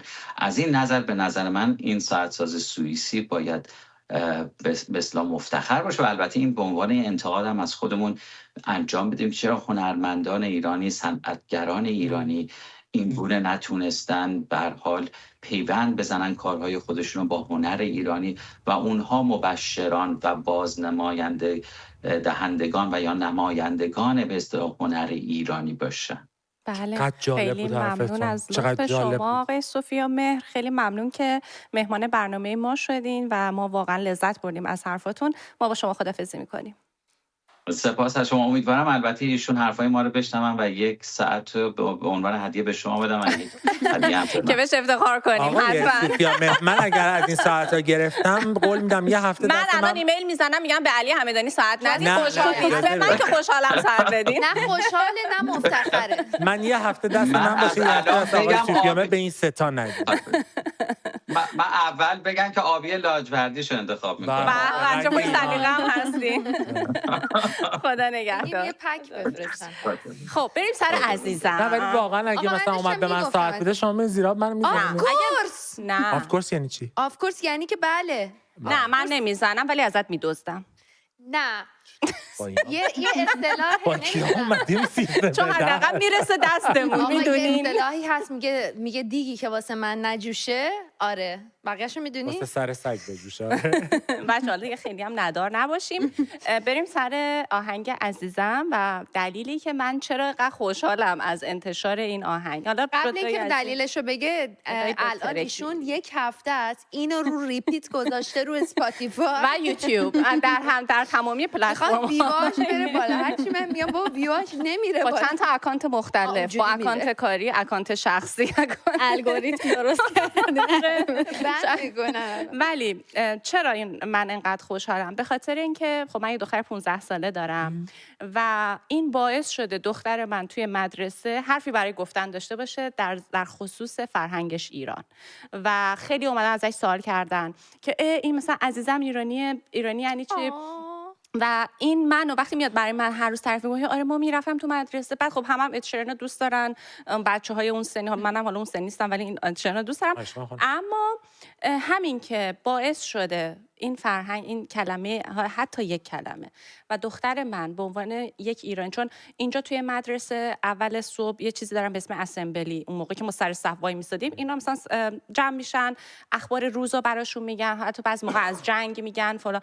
از این اخبار روز بله، از تو گوشم اشاره کردن جنگ، مثلا جنگ بین اسرائیل و حماس که بود، یه تیکه ازش رو برای بچه‌ها که بچه‌ها بدونن، آره بدونن در دنیای اطرافشون چی داره میگذره. و خب مسلما اسم ایران هم این وسط امکان داره به یه جورای دیگه اومده باشه، ولی اینکه توی مثلا اسمبلی بهش اشاره شده، پخش شده و گفته مثلا ما تعداد دانش آموزای ایرانی که توی مدرسه داریم انقدر و در واقع ریکگنایز، یعنی دیده شدن بچه‌های ایرانی، این برای من یک دنیا ارزش داره. حالا میخواد اغراق باشه یا هر چیز دیگه ای که باشه، من هر روز که میاد برام تعریف میکنه اشک تو چشام جمع میشه، دوره عزیزمو پلی میکنه.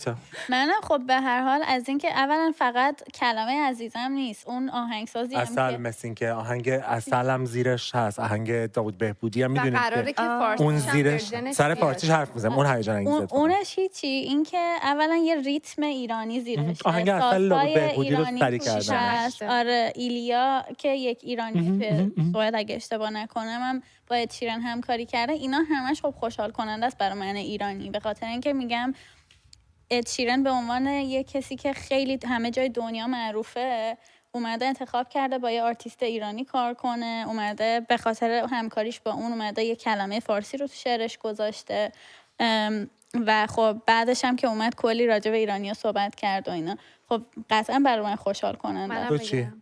ببین من فکر میکنم ما ایرانی‌ها دقیقاً به خاطر همین حکومتمون و کارهایی که تا حالا حکومتمون کرده به اندازه‌ای که استحقاقشو داریم از کلاً چیزی که هستیم در دنیا تجلیل نشده.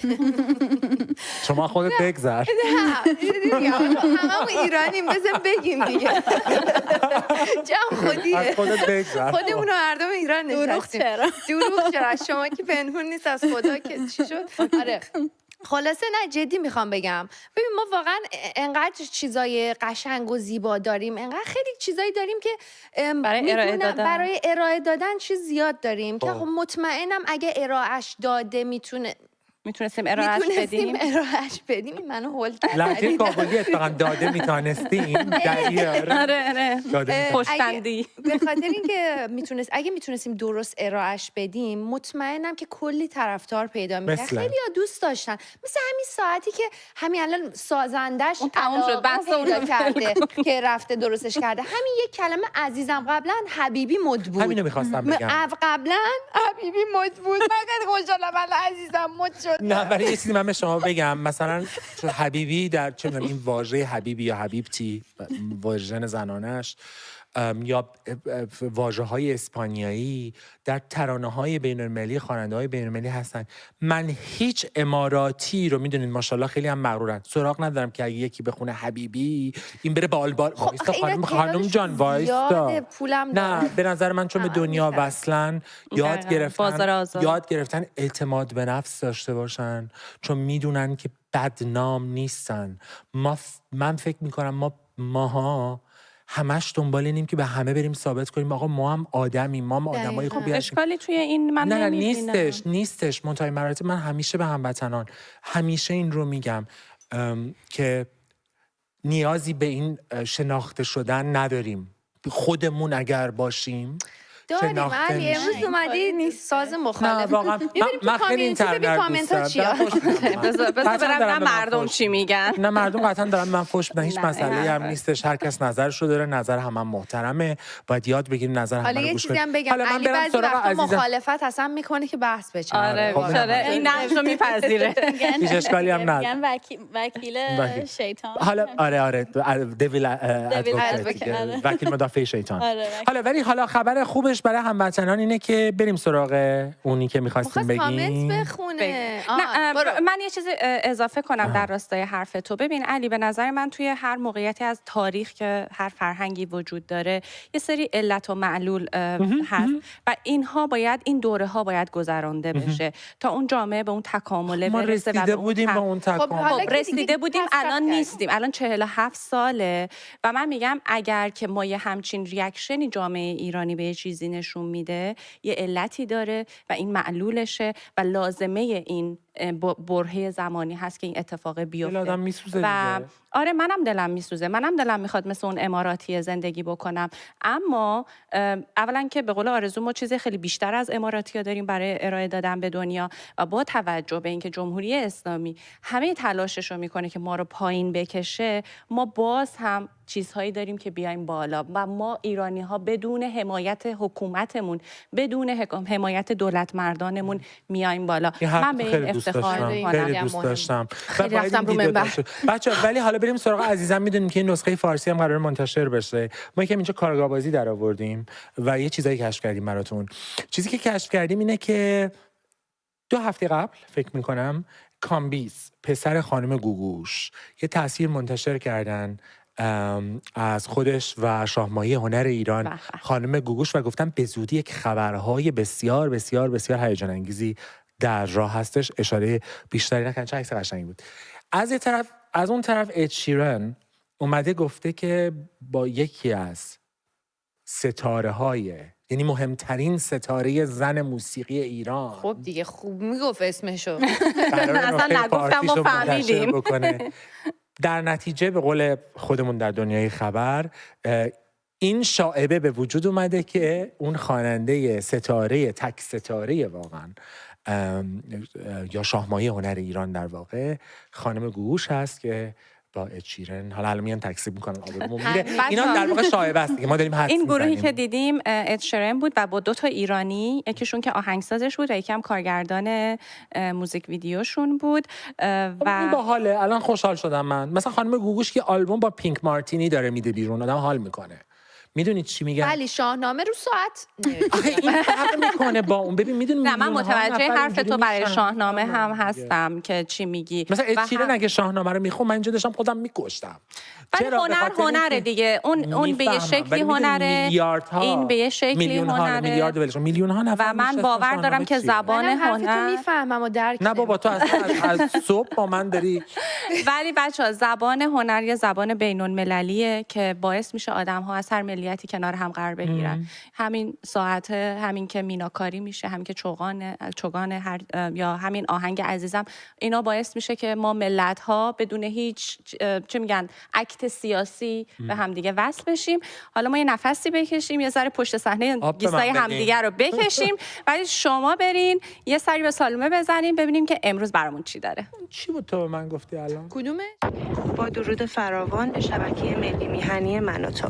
میخوام که در ابتدایی تشکر ویژه بکنم از تمامی هموطنانم که توی تجمعات مونیخ و ژنو شرکت کردن و خیلی هم با شکوه برگزارش کردن و میخوام اینو بدونن که ما مردم ایران تا سالیان سال مدیون اونها خواهیم بود. دومم این که میخوام از هموطنان دیگرم که ساکن آمریکا و کانادا هستن درخواست بکنم که حتما توی تجمعی که در چند روز آینده قراره در مقابل کاخ سفید برگزار بشه حتما شرکت بکنن و نام آلترناتیو واقعی ایران رو، کسی که تمام مردم ایران خواستار بازگشت اون هستن، دوستدار اون هستن، رو صدا بزنن. پاینده ایران یک پارچه، زنده و جاوید باد سلسله پهلوی. درود، حالتون چطوره؟ خوبید؟ همه چی خوبه؟ اجازه بدید که در سال جدید من یه خطبه جدید براتون بخونم که ایشالله همه مستفیض بشیم. آقا بحث امروز ما بحث قناعته. خیلی مهمه که انسان در طول زندگیش همواره قناعت کنه، پول و سرمایه‌اش رو درست استفاده کنه، اهل رفیق بازی نباشه، هی پولاشو خرج رفیقاش نکنه که پس فردا مثل جمهوری اسلامی اینجوری لنگ پول نشه که به پاشه بره قبر مردم و بکنه دنبال گنج. این داستان چقدر شما تایید می‌کنید؟ صحبت شد قرار شد که اینجا رو برن افزوری انجام بدن با حضور هم میراث فرهنگی هم بنیاد مستضعفان، چون چیزایی که پیدا میشه مربوط میشه بنیاد مستضعفان. خود رئیس بنیاد رو آقای زاکانی دعوت کردن، از میراث هم قرار دعوت بکنن، دعوت کردن یا خیر از نیروهای امنیتی نمیدونم اطلاعات همه رو برن اینجا رو بکنن. کسی که رفتن کندن چیزی هم نبود تا اونجا که من دیروز پرسیدم. چقدر واقعا بده آدم اینقدر اسیر مادیات باشه. گنج اصلی اونجا خوابیده، 4 تا مناره هم بالا قبرش هست که راه گم نشه. بعد شما کوردلا رفتی دنبال عتیقه. جدی اینقدر کفگیر به ته دیگ رسیده؟ خب شما که الحمدلله روابطتون با جهان خوبه و از هیچ جام تحریم نیستید، برید وام بگیرید. این دقیقه حرف بزنم، 3 دقیقه اجازه بدید من صحبت کنم. من یه مدرکی رو به شما نشون بدم، اگر خود شما قانع نشدی من دیگه صحبتی ندارم. من خواهش میکنم الان تا این تریبون بازه اون اتاق کنترل این تصویره سایت بانک جهانی رو بزنن روی صفحه همکاران. آقا ببینید عزیزان من، در صفحه رسمی اینترنتی بانک جهانی که الان جلوی شما هست، حالا چون اینجا صفحه دقیق دیده نمیشه اون این بزرگش کرد، من اینو برای شما میخونم با کمال شرمندگی با زبان منحوس انگلیسی. The World Bank یعنی بانک همه شما استادید، من عمدن میخونم برای مردم. لاکردار هنوز شروع نکرده، من باید نگه دارم جوابتو بدم. زبان منحوس انگلیسی؟ لانتوری بانک جهانی بهت وام نمیده، چیکار به زبان انگلیسی داری؟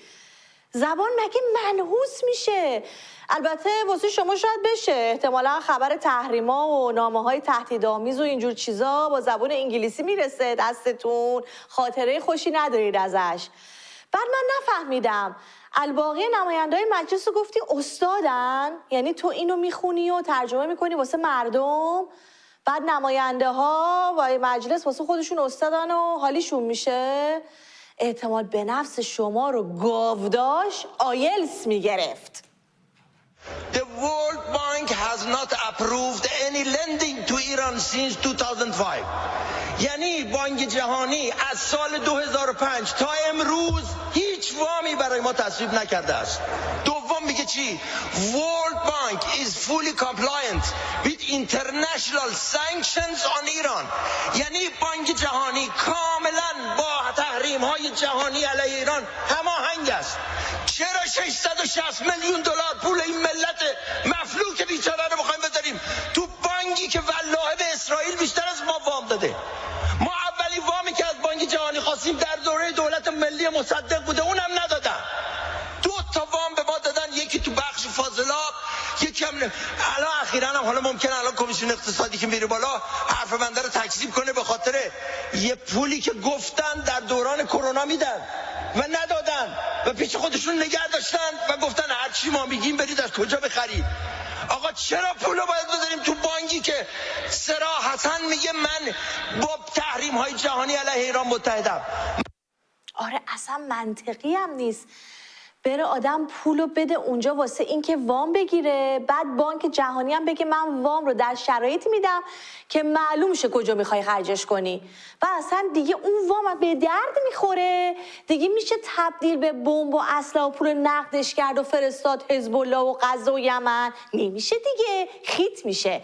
البته قالیباف هم انتهای بحث نکته‌ای داشت که حیف پخشش نکنی. من البته یه نکته بگم، شاید آقای کوچک نژاد توجه نداشتن، آقای کوچک زاده شاید توجه نداشتن. در رابطه با زبان انگلیسی یه نکته‌ای رو گفتن که به نظرم اشتباه لفظی بود. من عذرخواهی میکنم. خیلی بگردم. ببین به کجا رسیدن که بابت توهین به زبان انگلیسی هم میان عذرخواهی میکنن. انگار نه انگار که همونجا، یعنی اونجا مجلسیه که تو شعار مرگ بر آمریکا و انگلیس و عربستان و اسرائیل سر میدادن و برجام آتیش میزدن و لباس سپاهی میپوشیدن.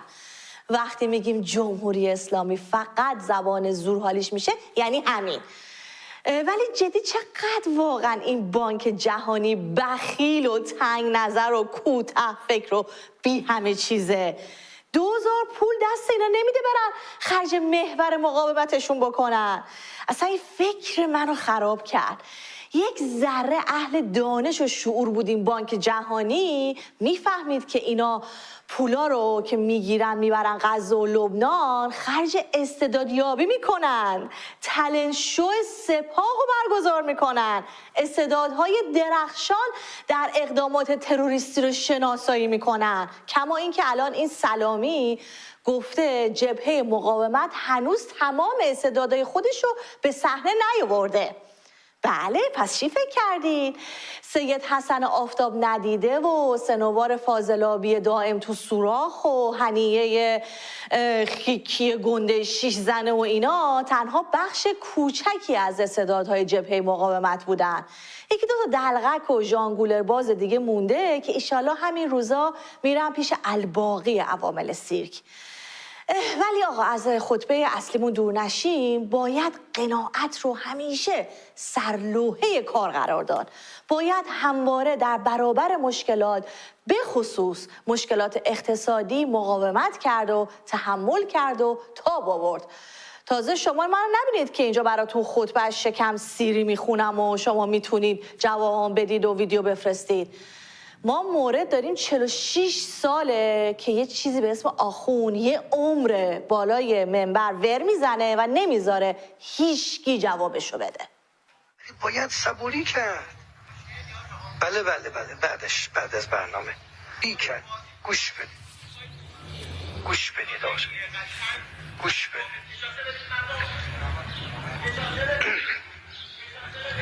حتما باید صبوری کرد. پیغمبرا هم گفتن متی نصر الله. یک سره دارن میگم آقا قصده لبنان، سوریه، یمن، میدونم سوریه داره میگیره. الان دلار شده 105.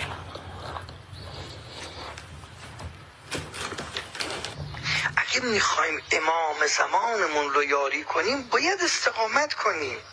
بخشی از مشکلات ما مال سبک غلط زندگی خودمونه، اونم باید اصلاح بشه.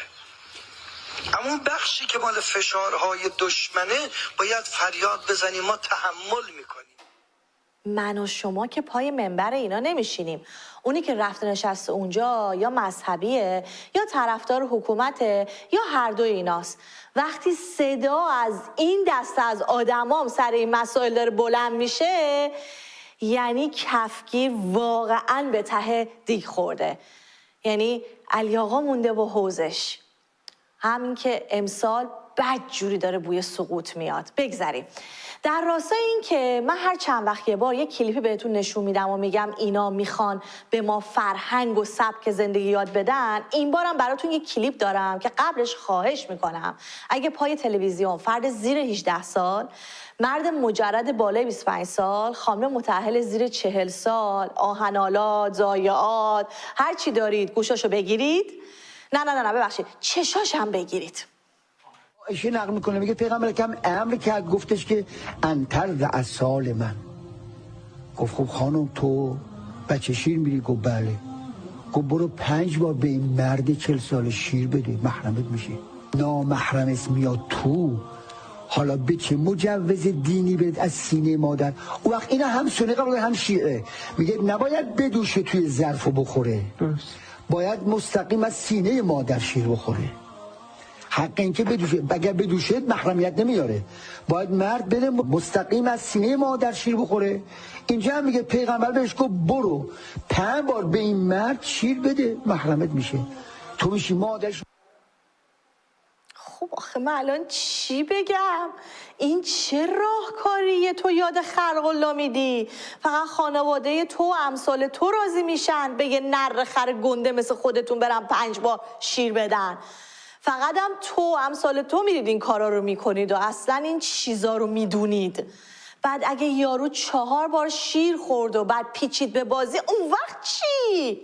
والا ما یادمونه از قدیم میگفتن اگه مادری بچه بیاره شیر نداشته باشه بده به بچهش، یه مادر دیگه به اون بچه شیر بده، اون زن دیگه حکم مادر اون بچه رو داره، نه اینکه ورداری بند و بساط مادر رو بتپونی تو حلقه یه نر خر دیگه بگی میخوام محرم شن. این چیزا فقط اعتقادات و فرهنگ شما توش جا میگیره، یعنی این فقط فکر و ذکر شماست، هیچ خط و ربطی به فرهنگ ایرانی نداره. قوم وحشی بی فرهنگ مفتخور شیرخور.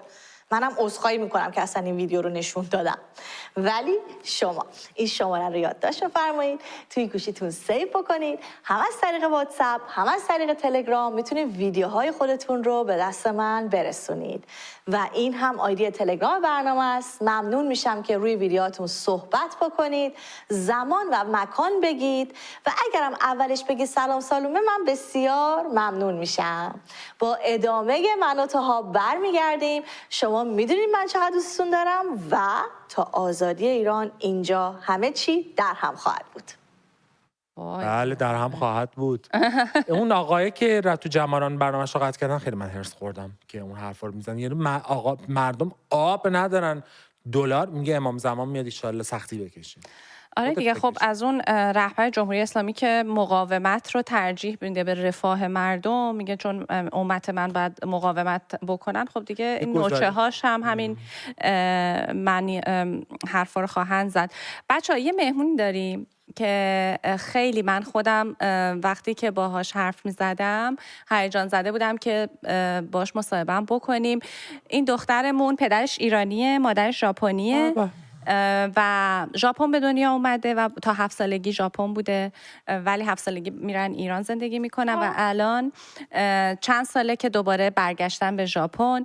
خیلی دختر هنرمندیه، موزیسین، فارسی خیلی خوب دیگه اونجا درس خونده و اینا، ولی خب به زبان ژاپنی هم خیلی روان صحبت میکنه چون مادر ژاپنیه، مادرش هم فارسی بلده، خیلی روان صحبت بکنه.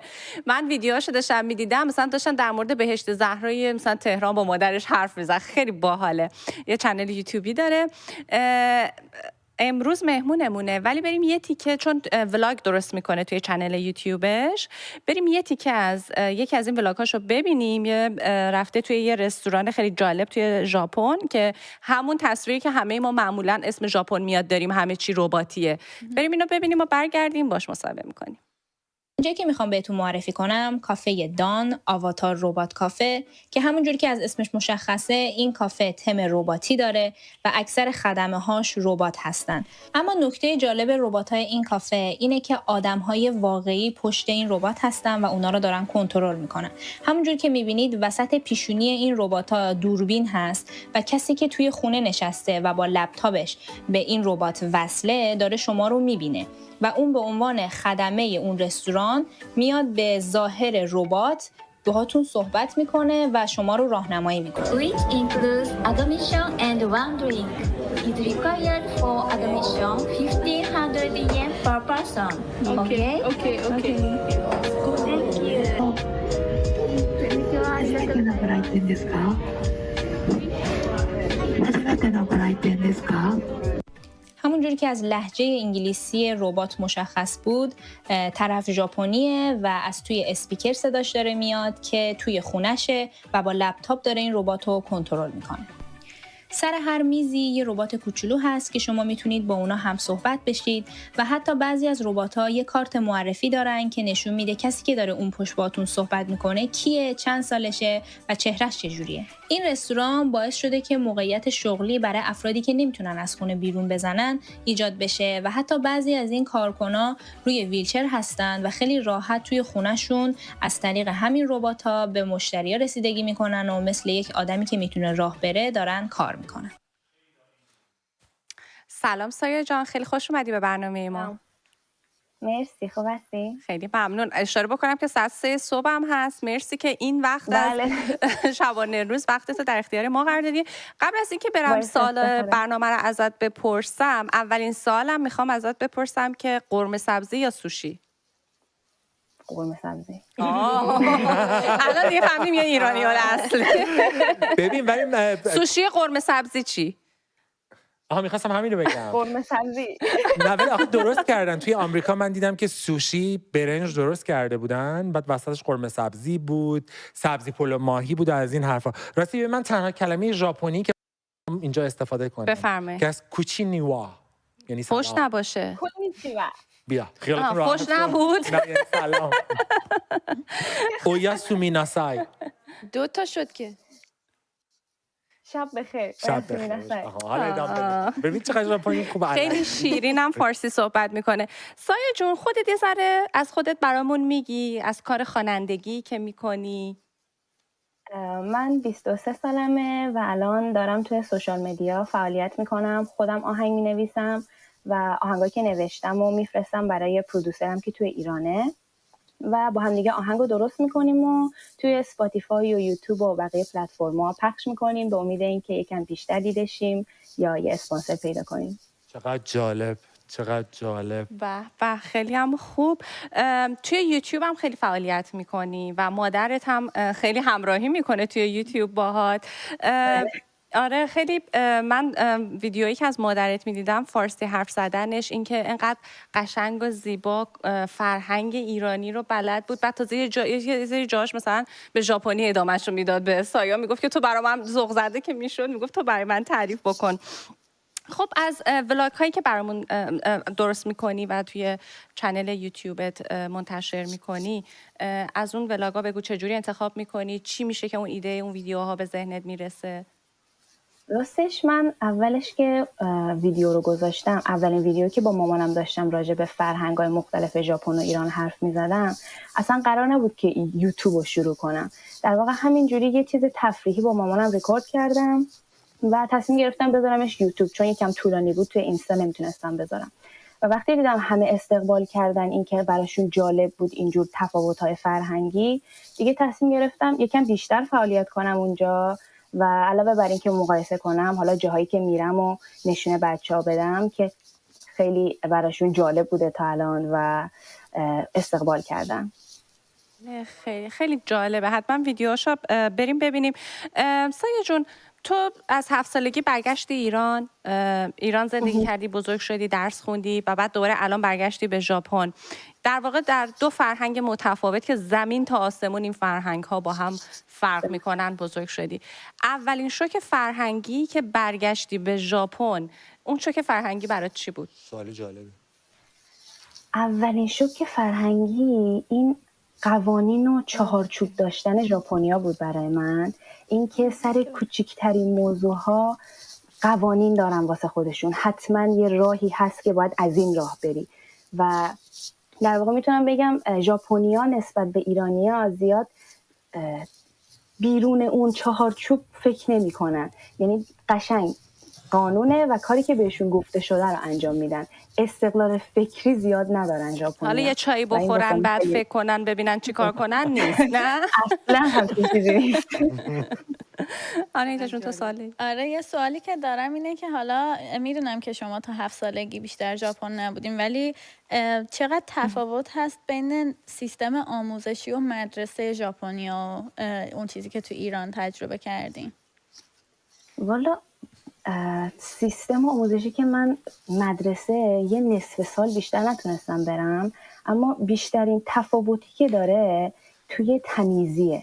یعنی توی ژاپن قانونه که زنگ آخر خود بچه‌ها تمیز میکنن کل مدرسه رو، هم کلاس خودشونو هم هفته یه بار مثلا این کلاس باید بره حیاط رو تمیز کنه. این که اصلا خدمتکار یا کسی که مدرسه رو تمیز کنه ندارن و همه اون کارا به عهده بچه‌هاست و اینجوری میشه که فکر می‌کنم بچه‌ها یاد میگیرن که کلاً جاهای عمومی رو تمیز نگه دارن. چقدر حیرت آور. نه خیلی باحال. من یه سوالی ازت دارم، اگه قرار باشه یه گوشه‌ای از فرهنگ ایران رو به ژاپنیا معرفی بکنی و برعکس، اگه قرار باشه گوشه از فرهنگ ژاپن رو به هموطنان ایرانی معرفی بکنی چی میخوای؟ اول از اون نکته فرهنگی و میوه فرهنگ ایرانیت بگو که میخوای به ژاپنیا بدی. چی اضافه میکنی بهشون؟ من خیلی دوست دارم که ژاپنیا با این فرهنگ خودمونی شدن، سریع گرم شدن ایرانیا، بله، چون ژاپنیا همین که اصلا یا گرم نمیشن یا خیلی طول میکشه که با هم صمیمی میشن، یا حتی وقتی خیلی صمیمی میشن بازم اون دیوار تعارفو با هم دیگه دارن. میدونی ژاپنیا خیلی تعارفی ان، درسته؟ خیلی خیلی هم خرافاتی هم. من توی چنل خود سایه دیدم. خیلی مثلا خیلی اینجوریه که خب من یه دوستی دارم خیلی با هم صمیمیم، ولی زندگی من کاملا زندگی شخصی من متفاوته از دوستم. هیچ چیزو با هم دیگه قاطی نمی‌کنن. هر چیزی جای خودش. از فرهنگ ژاپن چی میدی به ایران؟ بذار اینم جواب بده بعد بریم سراغ سوال تو. همین اینکه جاهای عمومی رو خیلی تمیز نگه می‌دارن و خیلی و سکوت، نه خیلی توکیوز. من ژاپن رفتم و ساکته، یعنی مثلا وارد کافی یا هنگ بندری میذاشتی تا کار تموم می‌کردی دیگه. شوشه. حالا اگه قرار بود که تصمیم بگیری فقط میتونستی تا آخر عمرت یک کدوم رو انتخاب کنی که برای تا آخر عمرت زندگی کنی، ایران انتخاب میکردی یا ژاپن رو؟ تهران یا توکیو؟ از تهران تا توکیو. ساسی مانکن والا نمیدونم، من سخته نمیتونم. من توی ایران چون خیلی خانواده و دوست دارم واقعا نمیتونم بگم ژاپن. بس ایران عزیزم اونجا بزرگ شده، مدرسه رفته. خب از کارهای جدیدت برامون بگو. تو خواننده خیلی خوبی هم هستی، آهنگای خیلی قشنگی میخونی. از کارهای جدیدت برامون بگو. من تازگی‌های مینی آلبوم EP دادم بیرون به اسم Empty Place of Us که راجب حالا 2 تاش راجب زندگی خودمه، سختی هایی که حالا تو مهاجرته که اسم آهنگم توکیو رینه، و 3 تای دیگهش آهنگ فانتزیه و راجب فیلمایی که از آهنگایی که از فیلمایی که دیدم الهام گرفتم و الان توی تمام پلتفرم‌ها هست، یوتیوب، اسپاتیفای، آمازون میوزیک، هر جا که دارید توش میتونید گوش بدید آهنگمو. چقدر فوق‌العاده.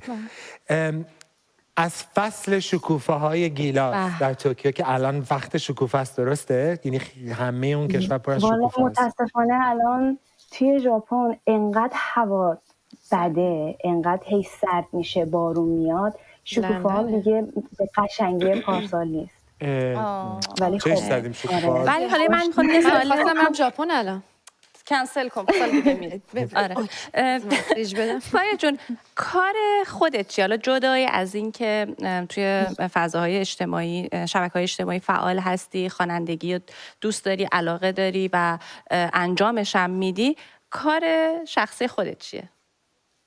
من به صورت پارت تایم توی شیرینی فروشی کار میکنم و در کنارش به صورت آنلاین آموزش زبان اسپیکینگ میدم برای بچه‌های کوچیک. یه شیرینی ژاپنی به غیر از من موچی رو میشناسم. یه شیرینی ژاپنی خوشمزه به اون معرفی کن برم تو لندن پیدا کنم. موچی که خب خیلی مدل‌های مختلف داره. یکی از معروف‌تریناش دنگوه که توی یه سری چوبا هست، 3 تا موچی کوچیک توشه که با طعم‌ها و سس‌های مختلفه و اینکه اون سس شور و شیرینش رو خیلی پیشنهاد میکنم. دنگو بهش میگم. شور و شیرین رو با هم اون دوگو گوشویله ولی سایه جون لطفا آموزش شیرینی های ژاپنی هم توی چنل یوتیوبت اضافه کنیم. پیشنهاد منه، ما حتما دنبال میکنیم. خیلی ممنون ازت که این وقت صبح شب همراه برنامه ما بودی. خیلی لذت بردیم از آشنایی باهات. با خداحافظی میکنیم. مرسی. شب بخیر. زابرا کردیم بچه رو. بچه چقدر جالب واقعا. خیلی چنل یوتیوبش خیلی باحاله. یه ویدیو داشت، یه آقای ژاپنی بود بهش لواشک ترش داده بود، خورده بود، بعد اون بیچاره بالا پای میپرید. چجوری روش شده؟ رو درواسی رفته گفته میشه لطفا اینو بخور. نه خب از ایناست که میخورن ریاکشن میگیره از اون ویدیو. آره همین الانش میگفتیم تعارفی ان، اصلا با هم کانکشن چجوری روش شده بره بگه مثلا بعد تازه رو لواشک برداشت رو به انار ترش هم ریخت داد بهش خورد. این کار میگو این چیه شما میخورین چه خبرتونه به قول شما احمدی نژاد. مشکلتون با معدتون چیه؟ خب آرزو خانم بله مهمون داریم. چه مهمونی؟ ولی نیومده هنوز. اوکی پس بریم سر همون حرف بین آقا بذار راجع به مهمونمون توضیح بدم. چی داری میگی؟ خب اگه دوست داری بری برو. نه برم سراغ مهمونم. آقا مهمون داریم ما امروز. یک مهمان عزیزی داریم که چند سالی هستش توی ترکیه دارن زندگی میکنن با همسرشون و یک کسب و کار کوچیک دارن. کسب و کارشون هم این هستش که لباسای کوچولوی بافتنی درست میکنه واسه حیوانات خونگی به خصوص سگ‌ها.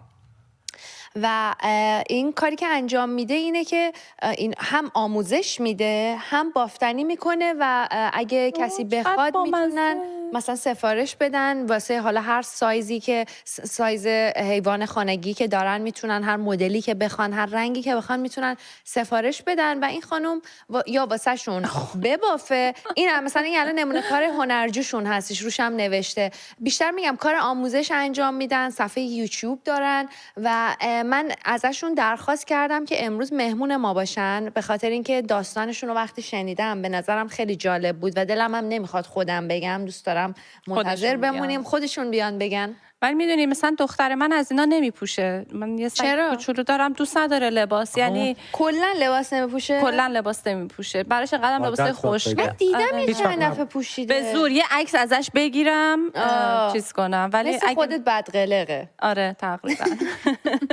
میدونیم ولی جالبه دیگه به خاطر اینکه خب حیونا سردشون میشه. دامپزشک سابق که من باشم ولی خب خیلی هم هست یعنی بستگی به طبع و ذائقه اون حیوان واقعا داره و بعد عادتی که از بچگی میکنه که تا چند اندازه پوشش. دختر من خیلی لوسه. من سگی رو میشناسم که اگه کفش پاش نباشه بیرون نمیره. ای بابا خوبو نیست بیشتر. واقعا نه جالبه ولی خیلی جالبه. هموطنانی که در ترکیه هستن چون ما تعداد بسیار زیادی از هموطنان در ترکیه زندگی میکنن چه رفتن به خاطر کار زندگی بهتر یک کمی آزادی چه هموطنانی که پناهجو هستن در ترکیه و اینقدر قصه های بعضی از این هموطن قصه استقامتشون برای زندگی جالبه. بعضیشون اینقدر خلاقن که حد نده. واقعا بی صبرانه منتظرم تا بشنویم قصه این مهمونت رو و ببینم که چی شده. فکر کنم ولی مهمونت نه حالا امیدت به خدا باشه. مهمونمون اومد. بله اومدیم. خیلی جالبه دیگه. میدونی به خاطر اینکه شرایط مهاجرت رو تبدیل به یک فرصت دقیقاً همینه داستانشون. ایشون ایران بودن قبلا. حالا من خورد آروم میگم که انشالله اومدن. خیلی خوب. خیلی سلام میکنیم به مهمون عزیزمون آتنا. خیلی خوش اومدی به برنامه ما. سلام آرزو جان. سلام میکنم به شیدای عزیز، علی جان و آنایتا نماینده جوانان ما. خب آتنا جان خیلی خوشحالم که شما رو داریم. میخوام ازت بپرسم که چی شد اولی که تدی پسرت رو بهتر قبل برنامه با هم صحبت کردیم که دوست داره لباسشون هم با هم دیگه لباسشون هم با هم دیگه ست کردن. عزیزه دلم چی شد که مجبور شدی بهتره که بگم تدی رو از ایران خارج بکنی؟ چون میدونم این داستان ربطی به راه انداختن کسب و کارت هم داره. خودت برامون یه توضیح بده. تد که بچه بود ما بهش یاد داده بودیم که هر موقع میگیم پلیس این بپره پایین صندلی. وقتی با ماشین جایی میرفتیم انقدر زیر این داشبورد میمون تا وضعیت سبز بشه و بهش بگیم تد بیا بیرون. این راه حل موقعی که ایست بازرسی بود و تک تک ماشینا رو چک میکردم متاسفانه راه حل خوبی نبود. برای همین برای ما چندین بار مشکل پیش اومد. مشکل آخر خیلی مشکل بدی بود. متاسفانه خیلی بد برخورد کردم. مثل مجرما پلاکارد زدن و عکس گرفتن از تد از ماشین و پلاک منکراتی شد و میخواستن بچه‌مو ازم بگیرن. با هزار بدبختی ما نذاشتیم تدو بگیرم ولی خب تاریخ وزرا برامون گذاشتن که باید سر تاریخ می اومدیم. دیدیم چاره‌ای نداریم و اولین فرصت با اقوام هماهنگ کردیم و تدو با اولین بلیط فرستادیم بیرون از ایران و گهگاهی من میرفتم به این سر میزدم ولی بار آخر نتونستم ازش جدا بشم و 8 سال دیگه موندم پیش تد و همچنان هم خارج از ببینیمش این تد عزیز تدی هم چیزه، تدی هم جرم سیاسی داره. آخه چه مملکتیه آخه شما فکرشو بکنین بی آزار گشت ارشاد اصلا نمیدونم چی بگم واقعا. حالا این برگردیم به کسب و کارت. میخوام بپرسم چی شد که این کسب و کار رو راه انداختی؟ همین الان هم داریم میبینیم که اون لباسی که اون آقا پسر کوچولو پوشیده با لباس خودت سته و من فکر میکنم که خودت بافتیش، درسته؟ بله، وقتی که به من گفتید و دعوت کردید، ممنونم از دعوتتون. خواستم که یه لباس ستی رو با هم داشته باشیم تو برنامه شما ویژه باشیم. در واقع من یعنی تد لباسه چون میکسه، نژادش چیتسو تریره و میکسه، نه سایز اسمال تو بازار بهش میخورد نه سایز مدیوم و هر چقدر سنش میرفت بالاتر بدنش رو نمیتونست خوب گرم کنه، نیاز به یه لباس گرم و بافتنی. من همیشه به هنرجوها میگم که حتما از کامواهای مخصوص نوزاد استفاده کنید، چون هم الکتریسیته نداره، برای هر پوستی حتی پوسته حساس هم خیلی مناسبه. برای همین هر چقدرم گشتم دنبال این که ببینم لینکی هست جایی که به زبان فارسی آموزش بده، متاسفانه پیدا نکردم، ولی با بدبختی و هر طوری شده یه بلیز مناسب و راحت برای تد بافتم. وقتی که تدو بردم بیرون انقدر استقبال شد از این لباس تد که همه این سوال مخصوصا که اینو از کجا خریدی، چجوری میشه تهیه کرد. دیدم استقبال زیاده، بر همین تصمیم گرفتم که این آموزش رو بذارم و دیگه یه یوتیوب آموزشی درست کردم. عزیز دلم، من میدونم که هنرجوهای زیادی هم داری الان و خیلی از هنرجوهات حتی به درآمد رسیدن. ما یه سری تصاویرش هم قبل از اینکه مهمونمون بشی دیدیم، ولی سوالم از چون میدونم علاوه بر آموزش سفارش هم میگیری، درسته؟ سوالم ازت اینه که اگه کسی بخواد به تو سفارش بده مثلا از لندن یا مثلا از ایران، آیا شما ارسال هم دارین به شهرهای دیگه ترکیه یا کشورهای دیگه؟ برای کشورهای دیگر رو بله خودم انجام میدم و ارسال میکنم، سفارش ها رو میگیرم، ولی برای ایران یه سری هنرجوهایی دارم که چون آموزش من به صورت رایگانه و هنرجوهای خیلی خوبی دارم و کاراشون هم خیلی خوبه، از اینجا هم هر عزیزی که دوست داره یه منبع درآمدی داشته باشه دعوت میکنم که بیاد و کمکش میکنم که راه بیفته توی این آموزش‌ها. این هنرجوهای من تو ایران سفارشایی که به من میدم من به این عزیزان میدم و اینا به نفع احسن کارا رو آماده میکنن و تحویل سفارش دهنده ها میدن. توی ایران و دوست دارم که خود بچه‌هایی که علاقه‌مند هستن به این هموطنان کوچیک ما، به این فرشته‌های کوچیک، اونا برای خودشون یک کسب و کاری را بندازن از این طریق. عزیزم چقدر ولی خارج از ایران و خیلی واقعا ارزشمنده که آدم چیزی که میتونه خودش داشته باشه رو با دیگران تقسیم بکنه. و بعد یه نکته دیگه که من داشتم فکر می‌کردم این بودش که یک مشکلی به وجود اومد و اون مشکل رو آدم به کنشگری تبدیل بکنه، چون این کنشگریه واقعا. این کنشگریه، یک جور مقابله است با یک جور شرایطی و از این واژه‌ای که استفاده کردن هموطنان کوچیک من خیلی دوست داشتم.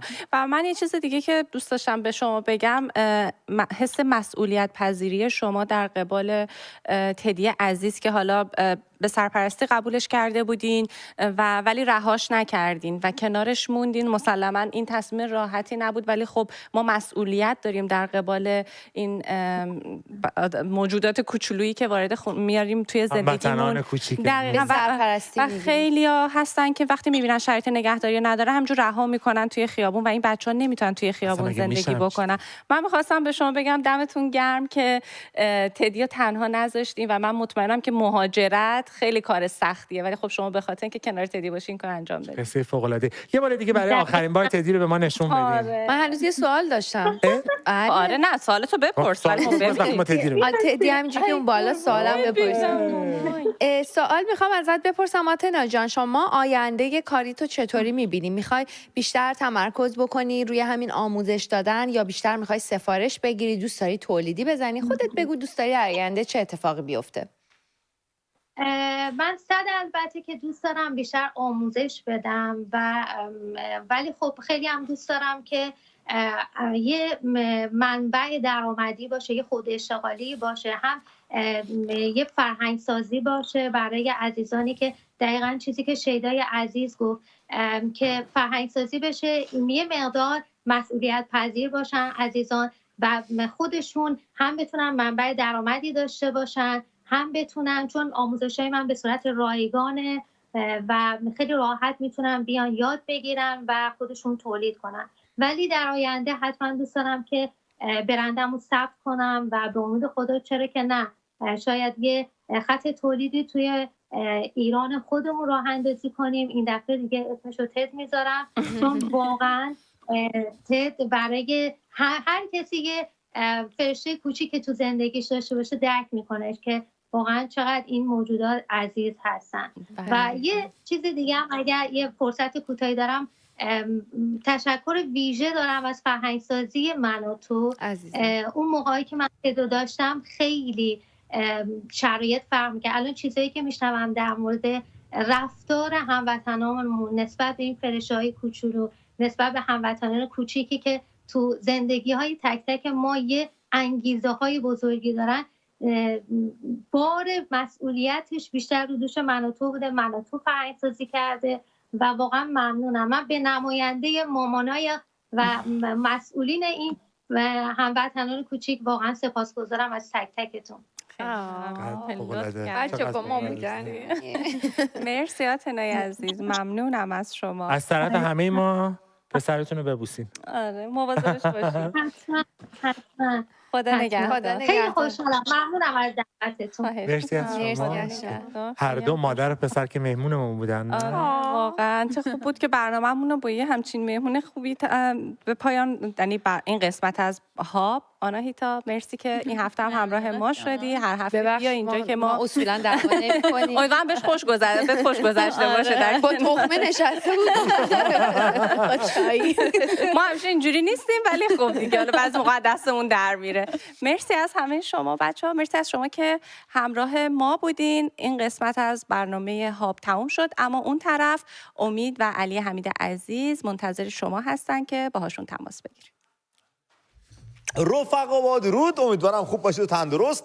سپاس از بچه‌ها که ما رو در جریان اخبار امروز گذاشتن و ساعتایی دارن می‌سازن با شاهنامه ما و کارهایی دارن میکنن. علی آقا ما خودمون از غافله عقب موندیم. بله متاسفانه. بله خود یکی گنجینه‌ای داریم عجیب غریب، هزاران سال برامون مونده ولی ازش بهره نمیبریم. علی آقا برای نمونه همین سریال گیم آف فرونز رو که ساختن، بازی تاج و تخت، من فکر میکنم اگر رو به شاهنامه برسن خیلی از مشکلاتشون حل میشد. یا اصلا خودمون اگه بخوایم از رو شاهنامه بسازیم، دکوپاژ شده، دیالوگا نوشته شده، کی چی تنشه، سپاه از کدوم ور اومد، از کدوم ور داره، همه اینا نوشته شده، فقط یکی باید بسازتش. درسته. من فکر میکنم تاج و تخت رو بخورتش اگه ساخته بشه، با اون داستانای حماسی که داره، صحنه‌هایی که داره، دلاوری‌هایی که داره، عشق بازی‌هایی که داره. دقیقاً. و احتمالاً برای فرهنگ‌های دیگه خیلی تازگی خواهد داشت داستان‌های شاهنامه. بله. حالا باز ایرانی‌ها داستانا رو ممکنه بدونن ولی فرهنگ‌های دیگه، ملت‌های دیگه احتمالاً در جریان نیستن و براشون تازگی خواهد داشت. اینم برمیگرده به اون داشته‌های ملیمون دیگه، داشته‌های ملی استفاده نکنیم که امروز می‌خوام در این باره اصلا صحبت کنیم. علی آقا چرا به باور شما انقدر به جریان ملی گرایی میپرند و میتوپن؟ مگه میشه شما آنچه که متعلق به نیاکانت هست، به تو به ارث رسیده، به عنوان یک ایرانی، شیلیایی، چینی، آمریکایی، هر جا قدرش رو ندونی، پسش بزنی، بگی اخه، بگی خوب نیست، هزار تا برچسب و لیبل بهش بچسبونی که به کجا برسی، چی رو جایگزینش بکنی؟ خیلی عجیبه. علی آقا من اینو درک نمیتونم بکنم. شما تونستی درکی از این رفتار پیدا کنی؟ ببین دو تا حالت داره، یا ایدئولوژی که این مخالفت مثلا یارو یا مثلا اسلامگراست، خب یعنی طرفدار جمهوری اسلامی، ایدئولوژیک با قضیه برخورد میکنه، یا چپ مارکسیست کلا به ملیگرایی اینا باور نداره، جهان وطنی، اینترناسیونالیسم و این صحبت ها، جهان وطنی. یکی این دوتاست، این میشه ایدئولوژیک.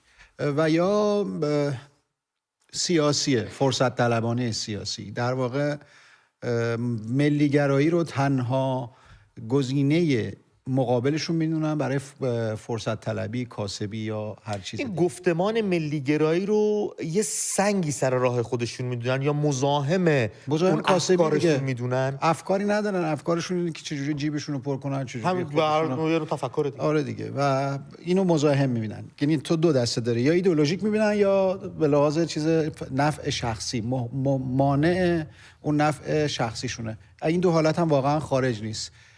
و الا چطور میشه یک ایرانی مثلا نخواد که دولت ملی در ایران سر کار باشه، یک دولتی که ایرانی ها رو، تک تک ایرانی ها رو به عنوان شهروند ایرانی ببینه و نه به عنوان قوم و قبیله و نمیدونم جنسیت و این صحبت ها که الان بازارش داغه دیگه خیلی این روزها. و از این جهت به نظر من اونایی که در واقع به دنبال حالا نفع شخصی و اینها، تکلیف باهاشون راحت تره دیگه. یعنی میتونی یعنی راحت تره که میدونیم چی میخوان. نه اتفاقا اونایی که دنبال نفع شخصی هن، اونایی که ایدئولوژیکن رو میدونیم چی میخوان، ایدئولوژیه، ولی اینا رو میشه راحت تر باشون برخورد کرد، یعنی میشه باهاشون مقابله کرد، میشه گفتمانشون رو زیر سوال برد، چون فرصت طلبانه است.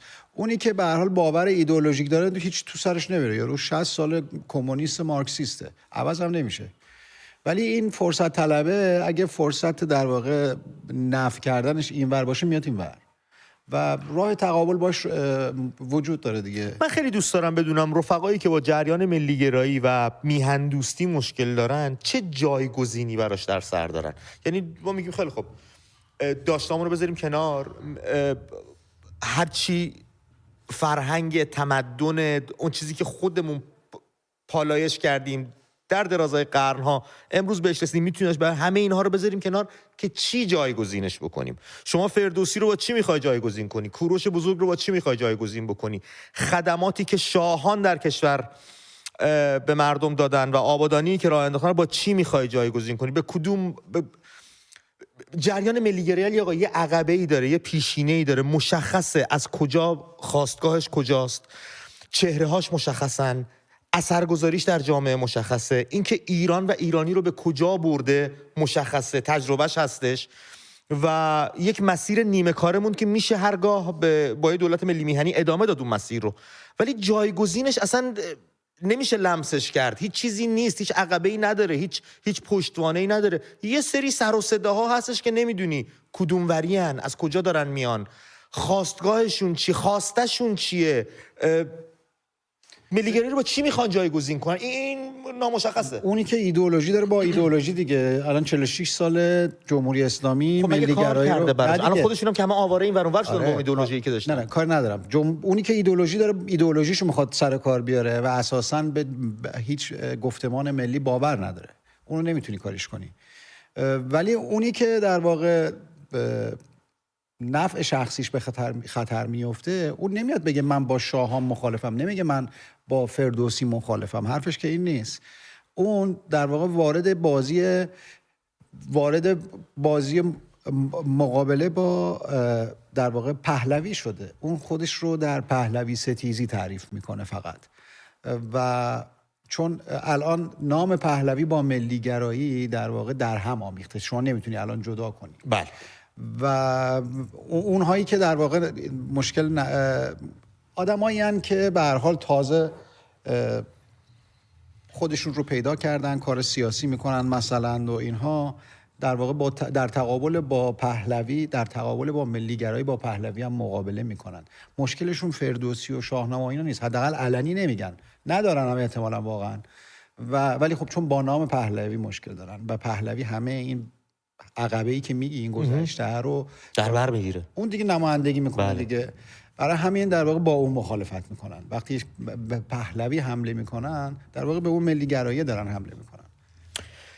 امیدوارم دوستان روی خط برنامه بیان در این باره با هم دیگه صحبت بکنیم، یکم خوراک ذهنی به هم بدیم، ببینیم با این جریان‌های ضد ملی و میهنی چگونه باید برخورد کرد، اصلا شمارشون چقدره و آیا میتونن از پس این خواست و جنبش ملی که ایرانیان رو داره به ریشه‌های اصلی هویتی خودشون برمیگردونه بایستند یا خیر. در این باره امروز با هم دیگه گفتگو می‌کنیم. شماره تماس من یه بار براتون بخونم رفقا، شماره تازه داریم براتون 2044 1206 700 846 شماره تماس ماست. میتونید زنگ بزنید رو خط برنامه بیاید در گفتگوی ما شرکت کنید و ببینیم که چرا به جریان ملی گرایی این همه میتازند، چی دارن که بخوان جایگزینش بکنن که مال خودمون باشه، از نیاکانمون بهمون رسیده باشه، ریشه در فرهنگ و تمدن ما داشته باشه، با چی میخوان جایگزینش کنن. در این باره با هم دیگه گفتگو کنیم. علی آقا نکات شما رو باز میخوام به این برسم که حالا حمله به من و تو هم و اینکه تو همون راستاست، در همون راستاست دیگه. الان من و تو رو به هر حال رسانه میبینن که صدای ملی گرایی رو داره تلاش میکنه که صدای ملی گرایی باشه. فکر میکنم ببخشید اینو گفتاد میام علی آقا، من فکر میکنم ما تنها تلویزیونی باشیم که به تجزیه طلبان، دشمنان ایران، کسانی که مزاحم مردم ایران هستن آنتن ندادیم و باهاشون هیچ گفتگویی نداشتیم. به هر حال یه خط قرمزی وجود داره دیگه، تکلیف مشخصه با ما. حالا اگه کسی هم قبلا من و تو اومده بعداً روی خودشون نشون داده که تایید طلب هرچی یا ضد ایرانیه، این رو در واقع باید در این گنجون که کلک زده تغییر کرده. یعنی موقعی که اینجا بود ابداً حرفی از اون باورش نمیزد. اگه بیزد که اصلا تو جمع ما جایی نداشت. حالا بعضیا مثلا نمونه میارن فلانی مثلا 10 سال پیش تو من و تو بود، خب اومده بود به عنوان مهمان دیگه، کارمند من و تو که نبود. و ولی خب اون موقع خب تغییر میکرد، نمیگفت، اتفاقا میگفت که من ایران عاشق ایرانم و نمیدونم تمامیت ارضی و اینها. چقدر این حرفا شنیدیم علی آقا؟ چقدر از این حرفا شنیدیم؟ و بعد یهو رفت اونور. اون یه بحث دیگه است، ولی برای خود من و تو، اون تلویزیون من و تو هیچ وقت اجازه نمیده همچین چیزی در واقع بیان بشه یا کسی با این افکار بیاد افکارش رو پروموت کنه، تبلیغ. علی آقا خیلی سپاسگزارم از توضیح، سپاسگزاری ویژه ازت بکنم. من می‌خواستم کاپشن از تنت در بیارم، یادم رفت خودت در آوردی. خودم در آوردم. دم شما گرم، محبت کردی. و رفقای دوست داشتنی، بریم سراغ تماس‌های تلفنی اون. علی آقا خانم زهره بهمون زنگ زد از تهران، ادامه توضیحات شما رو در این راستا میون تلفن‌ها خواهیم داشت. خانم زهره درود بر شما، رو خط برنامه هستین. سلام عزیزم، خسته نباشید. درود ماهتون خانم. سپاسگزارم. قربونتون برم. شما فرمودید که اینا چه جایی به جای ملی گرایی، 40 سال جهل، خرافات، بله اینا رو راحت جایگزین ملی گرایی کردن دیگه. خب جایی که لازم باشه کاملا سوء استفاده میکنن از همین کلمه ملی گرایی، جاهایی که لازم باشه. خانم زهره، پس ما مردم ایران چه نقشی میتونیم داشته باشیم؟ پس ما کجای این ماجرا میگنجیم که مثلا یه گروهی بیاد که دست کم جامعه هم هستن، اقلیت هم هستن، بعد بیان بخوان فرهنگ و طرز فکر ما، اون حس ملیگرایی و ایران دوستی و میهن دوستی ما رو جایگزین کنن با یه سری خرافات؟ ما اصلا تو این معادله جایی داریم؟ نه مسلما که جای خاصی اصلا تو این معادله نداریم و هر جایی هم که شرایطش برامون. نه من چیزی نگفتم، دارم گوش میکنم. ببخشید. وقتی که شرایطی هم برامون جور شده، ما ملیگراییمون رو کردیم تو چشمای اینا. بله. شده تو ایام 13 به در بوده، ایام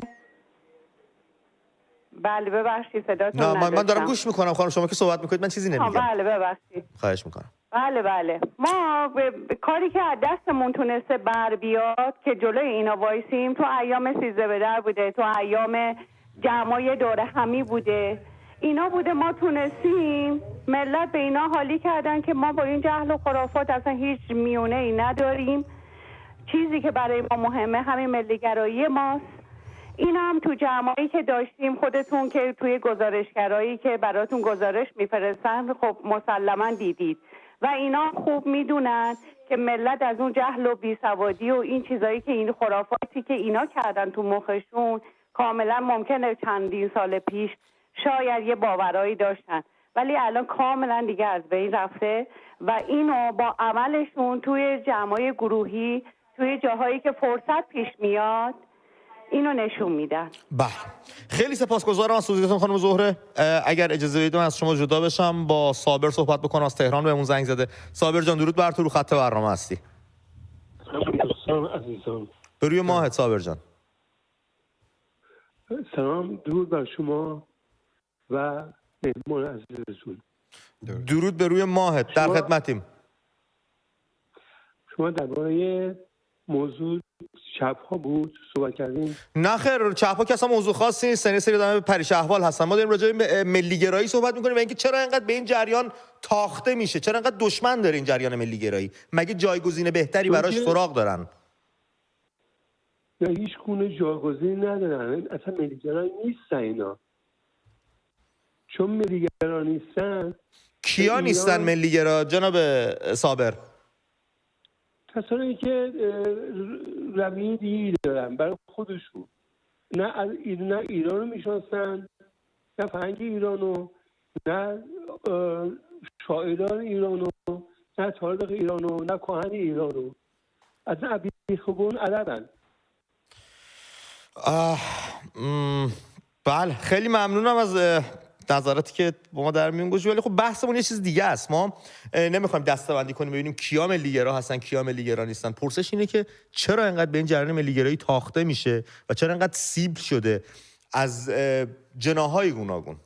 هر کسی با هر کی هر مشکلی داره اول میاد به جریان ملی‌گرایی تاخت و تاز میکنه، بعد میره سراغ مشکلات دیگه‌اش. چرا اینجوریه؟ مگه چیزی جز ایران داریم ما ملت ایران که تعریفمون بکنه، ترجمان ما باشه، جز اون آب و خاک، جز اون تاریخ، جز اون فرهنگ، جز اون چیزی که برامون مونده؟ امید جان فقط یه چیزی بگم، جوری که گفتی انگار که مثلا به نظر میرسه که جریان ملی‌گرایی جریان کوچیکیه توی کنج گیر کرده همش حمله میکنن. نه خیر، مشکلشون اینه، ببین اینا کلشون رو هم، تمام اینها رو هم حد اکثر 4%، 5%، 6% جامعه اگه بشن و اگه بشن حداقل 6% جامعه سیاسی ایرانن، کسایی که توی فضای سیاسی اینا هستن و اینها در واقع خودشون رو فقط در حمله به ملی‌گرایی تعریف کردند. مسئله اینه، اینا هویتشون، بخش مهمی از هویتشون در اینه که حمله کنن به ملی‌گرایی، به اون چیزی که میدونن اکثریت جامعه ایران هوادار اونن و اونو میخوان. الان توی ایران به هر حال همه به ضرورت بازگشت به یک دولت ملی همه به این اعتقاد دارن و واقفن و اینها هم از همین در واقع ناراحتن، برای همین به ملی‌گرایی حمله میکنن. و اگه تلفن داری بگیر، من میخوام یه چیزی راجع به این که ربطش به مثلا به دروغ پراکنی و اینکه چه داستانهایی درست میکنن برای اینکه اهداف خودشون رو پیش ببرن. بله. و چون چیزی در دست ندارن دیگه، تکراری هم شده که بگن حالا ملی‌گراها فاشیستن. خب دیگه اینا در واقع اینا قدیم بود، مثلا پارسال یا 1-2 سال پیش خیلی از این حرفا میزدن. پرچم شیر و خورشید رو اجازه نمیدادن توی تظاهرات بیاد، نمیدونم خیلی اتفاقای دیگه. ولی دیگه بعد از اینکه الان جامعه دیگه سرود ایران میخونه، پرچم شیر و خورشید رو ایرانی‌ها همه جا دستشون میگیرن، دیگه اونا در واقع این حرفا نمیزنن. تازه طلبکار هم هستن که ملی‌گراها دارن این پرچم شیر و خورشید رو مصادره میکنن، در حالی که خودشون 2 سال پیش اجازه نمیدادن پرچم توی تجمعات ایرانی‌ها پرچمی که فقط یه خورشید روش بود اوکی بود، ولی شیر و خورشید رو با هم مشکل داشتن. پرچم مجارستان میآوردی هیچی نبود اوکی بود. بله. آره. ولی پرچم شیر و خورشید رو مشکل داشتن و الان در واقع میگن که نه ملی‌گراها دارن مصادره میکنن و اینها. ولی خب اینا الان تموم شده، الان در واقع این مسائل حل شده. الان دیگه دست بردن به دروغ و تبلیغات بیخودی و دغل و فضاسازی الکی، مثلا راجع به تلویزیون من و تو دیدی. بله. توی این 1-2 روزه، حالا دیروز هم شما از آقای عباسی پرسیدی ولی مایل نبودن زیاد وارد بحث کنیم در این باره. گفتن برای من بله، تو توییتر هم هستش، میتونید اونجا مطالعه کنید. حالا یه نکته‌ای که این بود که تمام این دار و دسته ضد ایرانی ها، حالا نخواستم چیزی دیگه، ضد ایرانی ها، خوب گفتی. تمام اینها شروع کردن یک تبلیغات. به هر حال شرکت مادر برند من و تو، تلویزیون من و تو، مرجان تلویزیون نتورک بود. بله. که من و تو یکی از محصولاتش بود، که من و تو محصول اون بود دیگه، اون زیر مجموعه اون شرکت بود. و اون شرکت بعد از بسته شدن من و تو سال گذشته، 1 سال و چند ماه پیش، در واقع روند انحلال داوطلبانه. اینجا توی شرکت ها برای اینکه منحل شن کارشون تموم شده، یه کمپانی رو ببندی دو تا حالت داره. یا اینکه شما اعلام ورشکستگی میکنی، میگی من دیگه پولی ندارم و اینها، خب در واقع دولت یه نفر رو میفرسته، یه مسئول میشه، میبینه چی داری، هر تجهیزاتی، نمیدونم میز و صندلی و کامپیوتر و اینها، و با فروش اونها هزینه ها و بدهی های شما رو میده، بعد میگه شرکت رو منحل میکنه. این یه روشه. یه روش هم انحلال داوطلبانه است که تلویزیون من و تو این کارو کرد، در واقع مرجان تلویزیون نتورک حقوق همه کارمندا رو داد، نمیدونم اگر در واقع بحث بدهی‌های مالی بود همه رو تصفیه کرد و اینها، و به اون میگن انحلال داوطلبانه. یه روندی شروع میشه که دیگه هیچ چیزی وجود نداشته باشه و این از 1 سال پیش به هر حال انجام شده بود و توی این روند خیلی چیز رایجیه. همین شرکت‌های انگلیسی و اینها همین کارو میکنن دیگه، در واقع میخوان شرکت رو ببندن و کسانی که از داد و ستد بین المللی یا ثبت کمپانی در کشورهای پیشرفته جهان اول حالا ذره آگاهی داشته باشن به این خزعبلات گوش نمیکنن. به هر حال ولی به هر حال دیدی که توی این فضای مجازی شروع کردن، من و تو منحل شد، داره بسته میشه، در حالی که این شرکت مرجان تلویزیون نتورک سابق بود که این روند و این پروسه از پارسال شروع شده بود، طول میکشه به هر حال و هیچ ربطی به تلویزیون من و تو نداره. تلویزیون من و تو سر پا است. ولی با این تبلیغات شروع کردن که ببینید اینا میگن ما اکثریتیم، حتی نتونستن تلویزیونشون رو نگه دارن و برای تبلیغات خودشون علیه ملی گرایی، در واقع زدن من و تو، میخوام با زدن من و تو، با حمله به من و تو به ملی گرایی و به شخص شاهزاده حمله کنن دیگه. هدفشون غیر از این غیر مستقیم دارن شاهزاده رو میزنن، چون شاهزاده از ما حمایت کرده، از مردم دوستان خواسته که اگه میخوان صدای ملی داشته باشن از شبکه من و تو حمایت بکنن و مسائلی از این دست. خب زدن ما به گونه غیر مستقیم زدن شاهزاده رضا پهلویه. اونا حداقل هدف اونا اینه. چقدر حقیرن، چقدر خارن. اما به هر روی علی آقا این جای مباهات و خوشحالی داره به نظر من از یک زاویه اگه بخوایم بهش نگاه بکنیم، و اون اینه که هیچ چیز از من و تو نتونستن در بیارن تو 14 سال گذشته. نه یک گام اشتباه گذاشتیم، نه از جای فاند گرفتیم، نه به جای وابسته بودیم، نه بدهی به کسی داشتیم، وگرنه تا الان پدرمون رو درآورده بودن. این فاندهای دولتی در اومد دیگه، ترامپ همه رو ریخت و اگه میخواستن در واقع دیدی که چه کسایی و چه سازمانهایی پول میگرفتن. اون بیچشم و رویی که اومد گفت من و تو از پنتاگون داره پول میگیره و من و تو نه فلان و بیسار و اینا، الان باید بیاد پاسخگو بشه که اون همه سند و مدرک اومد بیرون، یک نام از من و تو توش نبود. اون بابا که در واقع خودش رو در همین 2 ماه تو من و تو کار کرد، 14 سال خاطر تعریف. ببین علی انقدر که اون از من و تو میگه، من که از اول تو من و تو دادم انقدر خاطره ندارم واقعا ازش. نمیدونم داستان از چه قراره. به هر روی بریم سراغ تماسای تلفنیمون. از ایرانبان بهمون زنگ زده از تهران. ایرانبان درود بر تو، رو خط برنامه هستی. با درود و مهر و شاد باشه نوروز خدمت شما عزیزان. نوروز شما هم شاد و پیروز. آقای علی حمید، درود بر شما. سپاسگزار از این مستندای بسیار خوبتون که آگاهسازی بسیار عظیمی من جمله خود من انجام دادیم. قربون شما. اول اینکه میخواستم شما میخواستین یه مستندی درست کنیم، مستندایی در رابطه با شرایط روز ایران. من میخواستم یه خواهشی کنم که در مورد جاویدنام کیانوش سنجری که هیچ نامی برده نشده، که صحبت‌هایی که شده اگر امکان پذیر هست مستندی درست کنید، و زنده یاد مانوک خدابخشیان که در حال شرایط امروز ایران صحبت میکنه اگر براتون امکان داره. دوم اینکه اگر در مورد تلویزیون شما حملاتی صورت میگیره صرفا به خاطر اینه که شما موفق بودید و بیننده‌های بسیاری بیشماری، یعنی تنها شبکه‌ای بودین که تمام مردم ایران، من میتونم بگم واقعا بالای 90% پای شبکه شما میشستن، و اینکه شما شبکه ملی میهنی هستین، این کاملا مشخصه، چه قبل اینکه بسته بشین چه بعد از باز شدن مجددتون. همه اینا نشان دهنده اینه که شاخک‌های اون صادراتی‌ها که ما یه جمهوری اسلامی هم خارج از ایران داریم دیگه، تمام اینا رو تکون داده و اینا حساسیتشون و اون به اصطلاح چیزی که خدمت شما دارن، نسبت به شما حساسیتی که دارن و واکنشی که نشون میدن، نه تنها به شاهزاده رضا پهلوی وارث شاهنشاهی نیست، برای اینکه شما تنها رسانه‌ای بودین که تمام مستند و ایزه جناب آقای پرویز ثابتی صحبت کردین، هیچ کدوم از اینا ببین حملات از همون موقع هم شروع شد، درسته یا نه؟ بله. من میخواستم خدمتتون عرض کنم که شما موفق هستید و موفق خواهید بود و امیدوارم که ایرانیایی که خارج از ایرانن، یک نفر واقعا من نمیدونم چطور پیدا نمیشه که این تلویزیون رو بخواد ساپورت کنه، تلویزیونی که واقعا ما مردم ایران بهش نیاز داریم، شبکه‌ای که واقعا نیاز داریم. و در مورد افرادی صحبت کردین که توی تلویزیون شما شناخته شدن و رفتن تو شبکه‌های دیگه و الا اون آدما رو ما اصلا نمیشناختیم. اون آدم شناخته شده نبودن، نمیدونم درست اسمشون رو بیارم یا نه. نه ما راجع به خودمون حرف می‌زنیم. نه من میگم در مورد اینکه اون افرادی که تو شبکه شما فعال بودن و دیده شدن رفتن تو شبکه‌های دیگه شروع به کار کردن، اینا اهمیت پیدا کردن و من مثلا خانم فلانی آقای فلانی رو اینا رو دیدم، میگفتم این تو شبکه من تو بوده و ایشون اصلا کسی نمیشناخت، حالا به عنوان مفسر یا اینکه تفسیر کنه یا به عنوان تحلیلگر.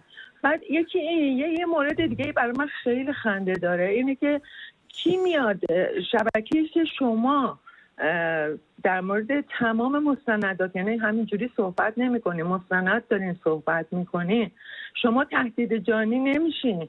بعد چجوری این آدما، این شبکه بلافاصله میاد تصویرسازی میکنه، مردم رو به سمتی میکشونه، با اینکه من اصلا نگاه نمیکنم این شبکه، به ویژه این شبکه. من اجازه دارم بگم انتراشغال رو نگاه کنیم. حیفه که ما به این شبکه ها خودمون میگیم شبکه های فارسی زبان کشورهای بیگانه. بله شما نگاه کنید چجوریه که اینا رو تهدید میکنن و شخص به ویژه 2 نفر آدم خاص و این شبکه بیاد تو اون زمانی که جنبش ژینا امینی بود، اینها بلافاصله اومدن برای اینکه افکار عمومی رو بکشونن به سمت دیگه‌ای که شبکه ما تهدید شده، شبکه لندنمون داره بسته میشه، داریم میریم آمریکا. اینا همه برنامه ریزی شده است. اینا تمام از بودجه هایی که از کشورهای عربستان یا کشورهای دیگه که گرفته میشه که اینا برجا بمونن، پابرجا بمونن، به خاطر همینه که میخوان دیده بشن. و الا چرا شبکه شما که این همه به اصطلاح در مورد ایران و ایرانی و افرادی که خدماتی که به ایرانیا کردن هیچ همچین اتفاقی نیفتاده؟ انقدری که جان وارث شاهنشاهی در خطره، میخوام ببینم کدوم از این بله پرید تماس خانم ایرانبان، البته ایران بانو باید میگفتیم به ایشون. علی آقا بریم دالاس، بریم تکساس. رفیق درود بر تو. الکس عزیز رو خط هستی؟ درود بر شما. به روی ما. الکس ما پیش از این با هم صحبت کرده بودیم درسته؟ بله قربان، بله عزیزم. خوشحالم دوباره تونستیم با هم صحبت کنیم. قربونت برم عزیزم، درد بسرم. اول از این که میخواستم تشکر کنم از همتون دوباره، از اینکه زحمت میکشین و سعی میکنین که ملیگرایی رو به تک تک همیهنانمون بشناسونین، آرمانای ملیگرایی رو بگین. دارین صدا ما؟ بله داریم گوش میکنیم الکس جان. بله. بعد میخواستم در مورد این به خدمتتون عرض کنم که ببین من کارم امنیت شبکه است و کمپانی‌های مختلف مربوط به میلیتری دیفنس اینا زیاد کار کردم. میخواستم اینو بهتون بگم که توی کالیفرنیا، توی هیوستن تگزاس، توی دالاس، توی نیویورک، مخصوصا توی کانادا، از اینجور آدمایی که بسیار تفکر خیلی ضد پهلوی هستن زیاد میبینید و بیشترش روی پول میچرخه تا اونجایی که من دیدم. یعنی به شما قول میدم $2000 الان بگی آقا همین پرچم شیر و خورشید رو بردار با عکس شاهزاده ببر بیرون بگو فلان، این کارو میکنن. بهت قول میدم که این کار یه جورایی الکس اینطور که تو داری میگی مزدبگیر و مزدور هستن دیگه، هر کی بهشون پول بده همون کار رو انجام میدن. چون نفع دقیقاً همه چی باید یه چیزی واسه شون باشه دیگه، میدونی. اگه چیزی نه تو ملیگرایی واسه اینا چیز نمیمونه که، چون کاسهشون چرب نمیشه. فاند نمیدن به ملیگرایی. دقیقاً. ببین مثال واسط میزنم. فردا که ایران تغییرات بزرگی به وجود میاد و به نظر من مطمئنم که اتم تهران رو زیر و رو میکنه و زلزله و اینا تو تهران خواهیم داشت. ببین دیگه اماراتی وجود نخواهد داشت، دیگه سعودی وجود نخواهد داشت، تمام اون سرمایه گذاری ها وارد ایران خواهد شد. خب طبیعیه که خیلی آدما بخوان در مورد ملیگرایی و اینجور چیزا اعتراض کنن. طبیعیه که خیلی با پهلوی مخالفت کنن. بذار یه چیزی رو میخواستم آخر، نمیخوام وقتتون رو زیاد بگیرم. اگه پهلوی ها نبودن توی ایران، الان من و امثال اونایی که دم از سکولاریسم و اینجور چیزا میزنن، مثل پتانای پاکستان لباس میپوشیدیم، همونجوری یه دونه از اون کلاه میذاشتیم و الکس عکسای زمان قاجارمون هنوز هست.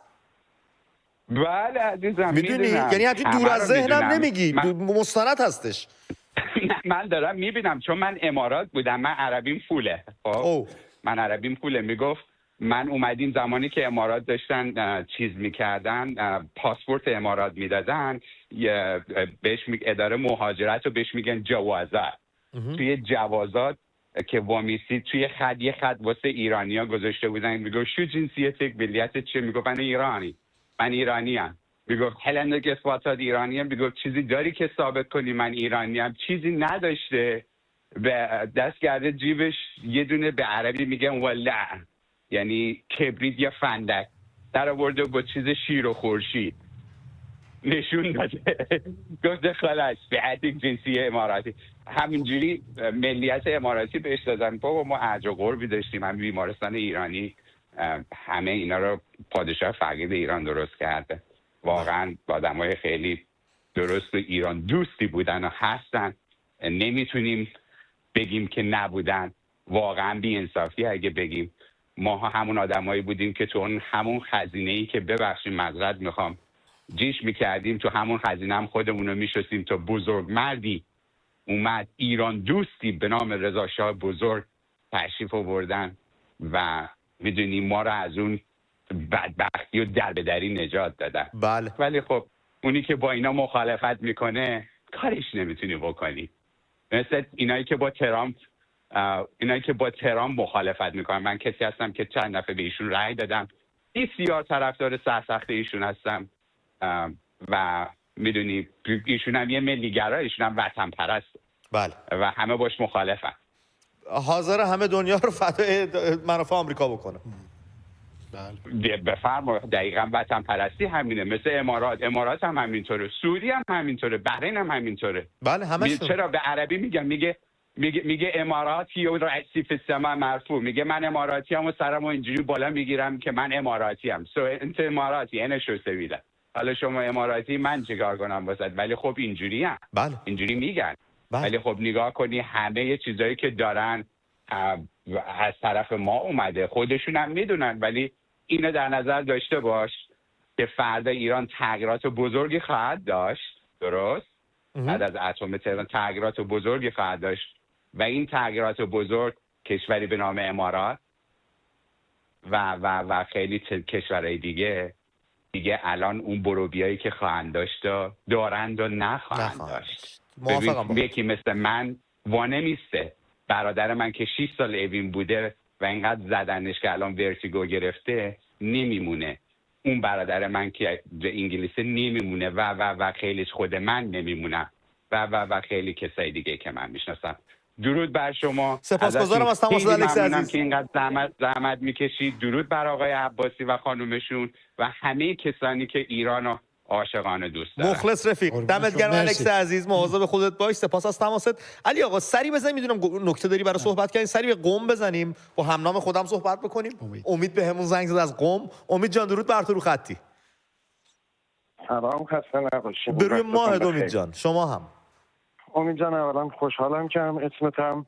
من هم. برای من یک هیجان و یک جذابیت داره، آدم‌های درجه‌ای که بعداً تاریخ ازشون خیلی اسم خواهد برد.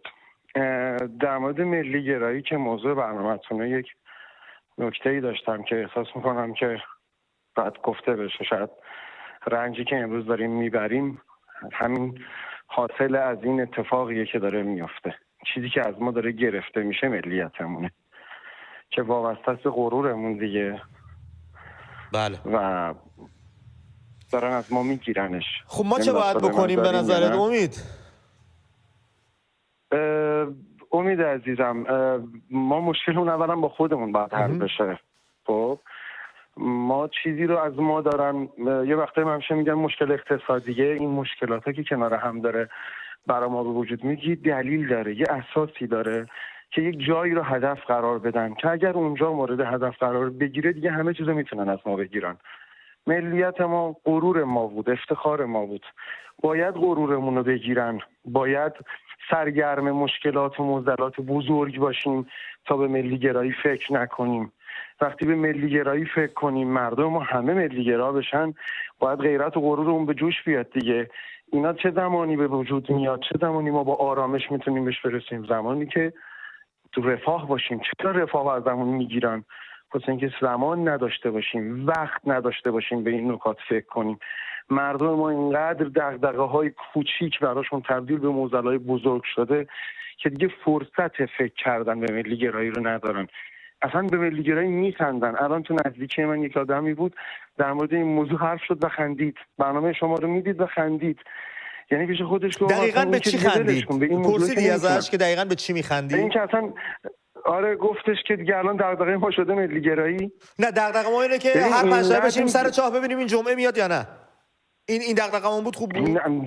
یه چیزی در مورد چاه، یه نکته‌ای نمیدونم کدوم یکی از روزنامه‌ها حتما پیدا میکنم با سند در مورد این موضوع بهتون میگم. من آدم معتقدیم، شهری که توش ببخش من قصدم توهین به اعتقادات دوستان نیستش، ولی میدونی چی میخوام بهت بگم؟ اگر به خنده باشه اون اعتقاد است امید جان. درسته. نه میخوام بگم باگ اون اعتقاد است. باگ اون اعتقاد اینجا پیش میاد که میگن آقا تو چاه از بس مواد ریختن، معتادها و تریاکیا، آقا خمار نمیتونه بیاد. این باگی که من بچه مذهبی نمیتونم حرف بزنم. امید این توهین به باورهای توه ها، میدونی؟ یعنی اصلا من که تکلیفم مشخصه. اصلا توهین به شعور و انسانیت، توهین به تفکر آدم هاست. یعنی تو آدم ها رو ما قبل تفکر میدونی که همچین خوراکی بهشون میدی و ترس از صحبت کردن. یه چیز جالب بهت بگم امید، پدرم رنگش پرید وقتی میخواستم به تو زنگ بزنم. آخه از ترسش، چون میترسه پسر جوانشو ببرن. از بس شنیده و آدم خوشحال بود. پدر من خوشحال بود. درود ویژه پدر برسون و پیشونیشو ببوس از سوی من. قربونت برم، از قربونت تو برم، زنده باشید. و جز طرفدار پرفاورس تو و خیلی خوشحال بود که تو دوباره شروع به فعالیت کردی. ولی این آدم میترسه بچه‌ش حرف بزنه.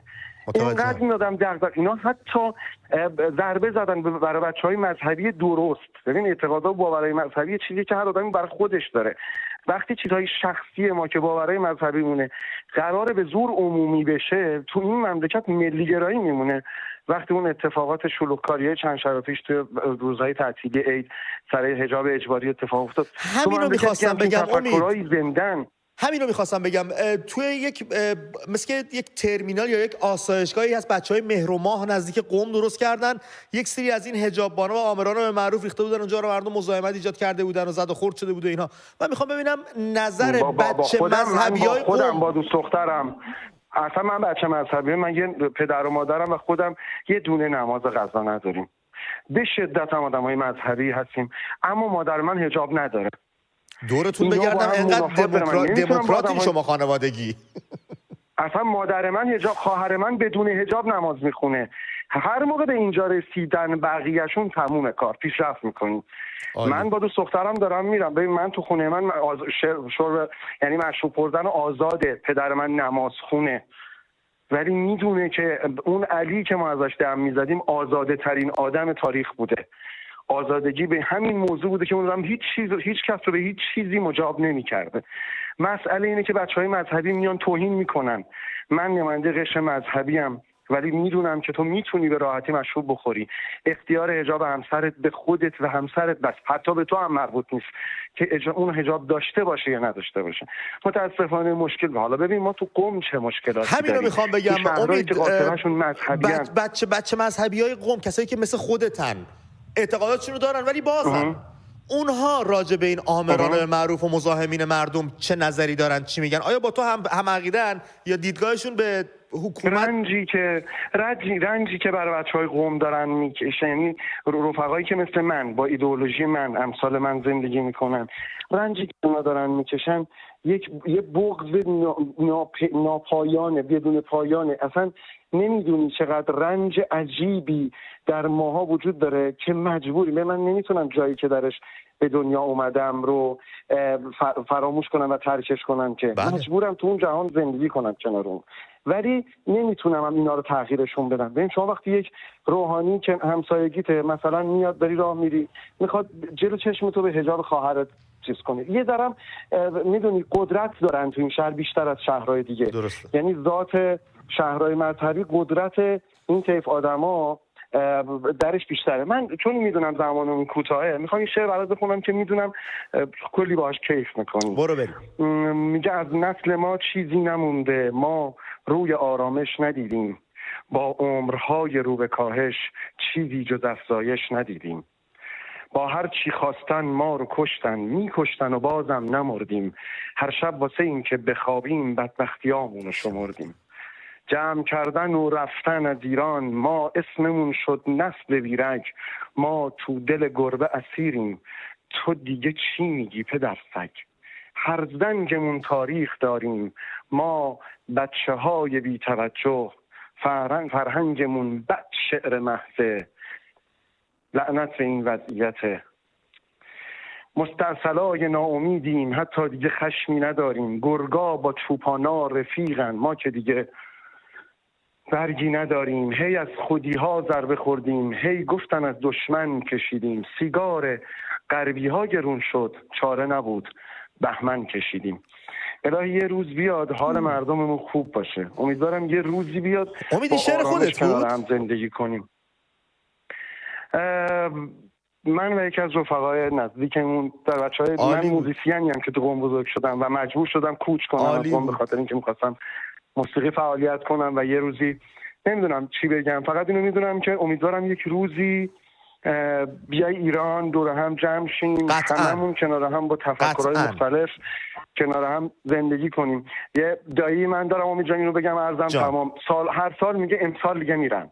خب این من داییت منم اینو شنیدم میگن امسال دیگه میرن. امسال بهش گفتم دایی فرض لحظه سال گفتم دایی به خدا اگه بگی امسال دیگه میرن دیگه با حرف نمیزنم. باور میدی، امید میدی و من هر روزو میشمارم تا یه روزی بیاد که مادرم به انتخاب خودش لباس بپوشه و از خونه بره بیرون. تا یه روزی خواهرم به انتخاب خودش لباس بپوشه و اون قشنگه زمانی که دیگه لباسش و اون میگم امیدوارم یه روز بیایی تو تهران با هم تو کوچه‌های شمرون قدم بزنیم، آزادانه و زندگی پر از عشق داشته باشیم. امیدوارم که همه اتفاقای خوب بیفته، تو رو خدا شبکه رو تعطیل نکنید. مردم اصلا همچین قصدی نداریم. میدونی وقتی دردات یکی میگه حداقل آروم میشی دیگه. دردامون که با هم میتونیم بشماریم، با هم حرف بزنیم. بیا هر شب با هم دردامون رو مرور کنیم. مرسی از تماست امید عزیز دوست داشتنی. افتخار میکنم. فدات بشم. ممنونم عزیز دلم. درود ویژه پدر برسون. علی آقا این امید با اعتقاد مذهبی که گونه‌ای که صحبت کردیم، شناخت کوچیکی که تو این مکالمه کوتاه تونستیم پیدا بکنیم، از اون دست آدمایی که میتونی بی دغدغه باش رفاقت بکنی سالها. افکار و تفکراتش برای خودش نگه می‌داره، کاری به تو نداره، یه سری حقا برای دیگران قائله و اعتقاد خودش هم سر جاش. درسته. دوستای عزیز در کامیونیتی یوتیوب من و تو، کسایی که ممبر شدن، از فن به سوپر فن دگرگون کردن اون پکی که داشتن رو ازشون سپاسگزاری میکنم. در گفتگو ما شرکت کنید و نکته‌ای اگر دارید اینجا بنویسید که من براتون بخونم. یکی دوستان نوشته کامنت های هاسمیک رو بخون. هاسمیک عزیز درود بر تو. روشن عزیز درود بر تو. دیروز نبودی، جات خالی بود، حواسم بهت هست، اما خب کامنت ها خیلی رفته بالا بچه. دوباره برام بنویسید تا من بتونم بخونم. علی آقا نکته اگه در خدمت باشیم. میخوای تلفن رو بگیر بعد من صحبت کنم. من فقط یه نکته که حالا گفتن که هر سال میگن امسال، واقعا این به هر حال چیز من خودم یکی همونام. خیلی این چیزو دارن و یه جایی میخوندم که به هر حال یهودی‌ها سالها 1800 سال میگفتن سال دیگه اورشلیم، ولی رسیدن. یعنی این امیدوارم برای ما اینقدر به درازا نکشه. خب به هر حال 1800 سال الان 46 سال شده برای خیلی یه نسلی که بوده، ولی منم فکر میکنم امسال واقعا سال تغییر تو ایرانه. هستم علی آقا. ببینیم، امیدوارم. بریم به سپاهان، اصفهان عزیز، با مبین صحبت بکنیم. مبین جان درود بر تو، رو خط هستی. قربونت برم من دیگه ایشالله این سری قطع نشه امید جان. نه دیگه، نه ما دستمون رو هواست. فدای شما. نه من اون سری قطع شد چون که قبضم رسید به اون قضیه.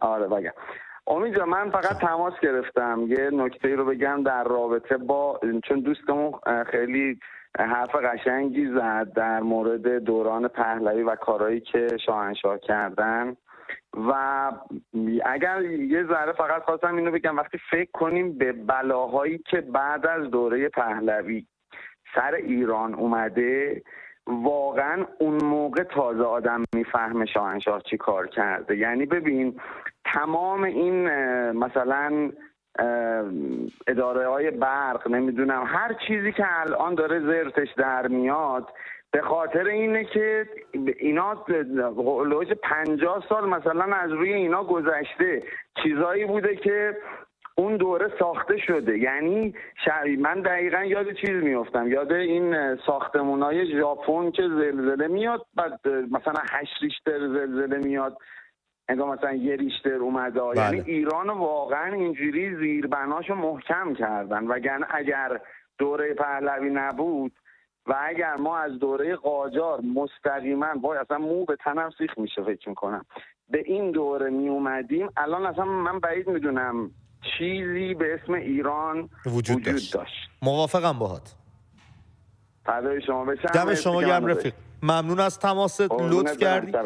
به نکته خیلی خوبی اشاره کرد رفیقمون. این جغرافی که امروز ما داریم میبینیم، این گربه‌ای که ما تو دلش نشستیم که قبلا یک شیر عظیم و جسته بودیم، حالا تنها به همت افراد ملی و میهنی سر پا مونده. اگر تیکه پاره نشدیم، اگر به خاطرات نپیوسته کشور ما، مانند خیلی از کشورهای دیگه که امروز فقط تو خاطرات تاریخی هستن، مرهون کمر همتی که یک سری چهره ملی میهنی هستن هستیم و باید این روند و این جریان رو حفظ کنیم و هر روز پرشورتر و پررنگتر از دیروز دنبالش کنیم. تنها چیزی که برای ما مونده همون یک هفته است وطنه و هم میهنه که درش دارن زندگی میکنن، با اون سابقه تاریخی که داریم باید دو دستی بچسبیم بهش و حفظش بکنیم. ولی در خدمت شما. درسته، همینطوره و من فکر میکنم هیچ وقت توی این حداقل 40 سال 14 46 سال اینقدر در واقع علاقه به وطن بین ایرانی ها نمود و بروز پیدا نمی‌کرد. یا حتی اگر هم بود اینقدر ملموس نبود. من همین بروزش رو بله. حالا هممون ایران رو دوست داریم در هر مرحله‌ای، ولی اینکه اینجوری بروز بدیم چون احساس خطر میکنیم برای کشورمون و واقعا همونجور که دوستمون گفت تمام این زیرساخت‌هایی که در عصر پهلوی ساخته شده بود اونها بودند که الان در واقع مملکت داره با اونها سرپاست. 46 سال با اونها مونده. خیلی از این زیرساخت‌ها از همون دوره دهه 40 و 50 که دولت‌های هویدا و در حال دوره پهلوی ساخته شدند و برای ایران کار کردن. اگر نبودند که ما وضعمون اصلا معلوم نبود چه اتفاقی میفته. افغانستان دیگه نمونه داریم و آره اینو حداقل این قدرشناسی الان نسل ما داریم و میدونیم که کشورمون چه مرحله‌ای رو طی کرد و چه چیزهایی داشت و قدر اون دوره رو میدونیم از این جهت و همین دیگه. علی آقا، برای نسل جوان و شناسوندن چهره‌های ملی میهنی که زحمت کشیدن برای ایران امروزمون، ما مستندی بهش فکر کردیم بتونیم بسازیم این چهره‌ها رو، مثل تیمورتاش، مثل تقی‌زاده، مثل خود رضا شاه بزرگ عزیز، بیایم جلو، بزرگ مردان و دولت مردانی که کمر همت به آبادانی میهن بستن، ملی گرا بودن، دوست داشتن میهنشون رو چیزی داریم بهش فکر کردیم؟ تو از با رضا شاه شروع کردی؟ نه اون که 100%. خب مشخصا چهره‌های ملی میهنی رو معرفی کنیم. آره الان که دیدی تو مرحله نیستیم که حالا مستند دیگه مستند جدید بسازیم، ولی اینکه میتونیم آیتم های در واقع توضیحی که این افراد معرفی بشن رو حتما داریم، ولی توی مستندامون به هر حال اشاره کردیم. 100%. مثلا مستند هویدا راجع به یکی از همین مرداست که به خاطر عشقش به وطنش اون کارا رو کرد و اون خدمات رو به ایران کرد.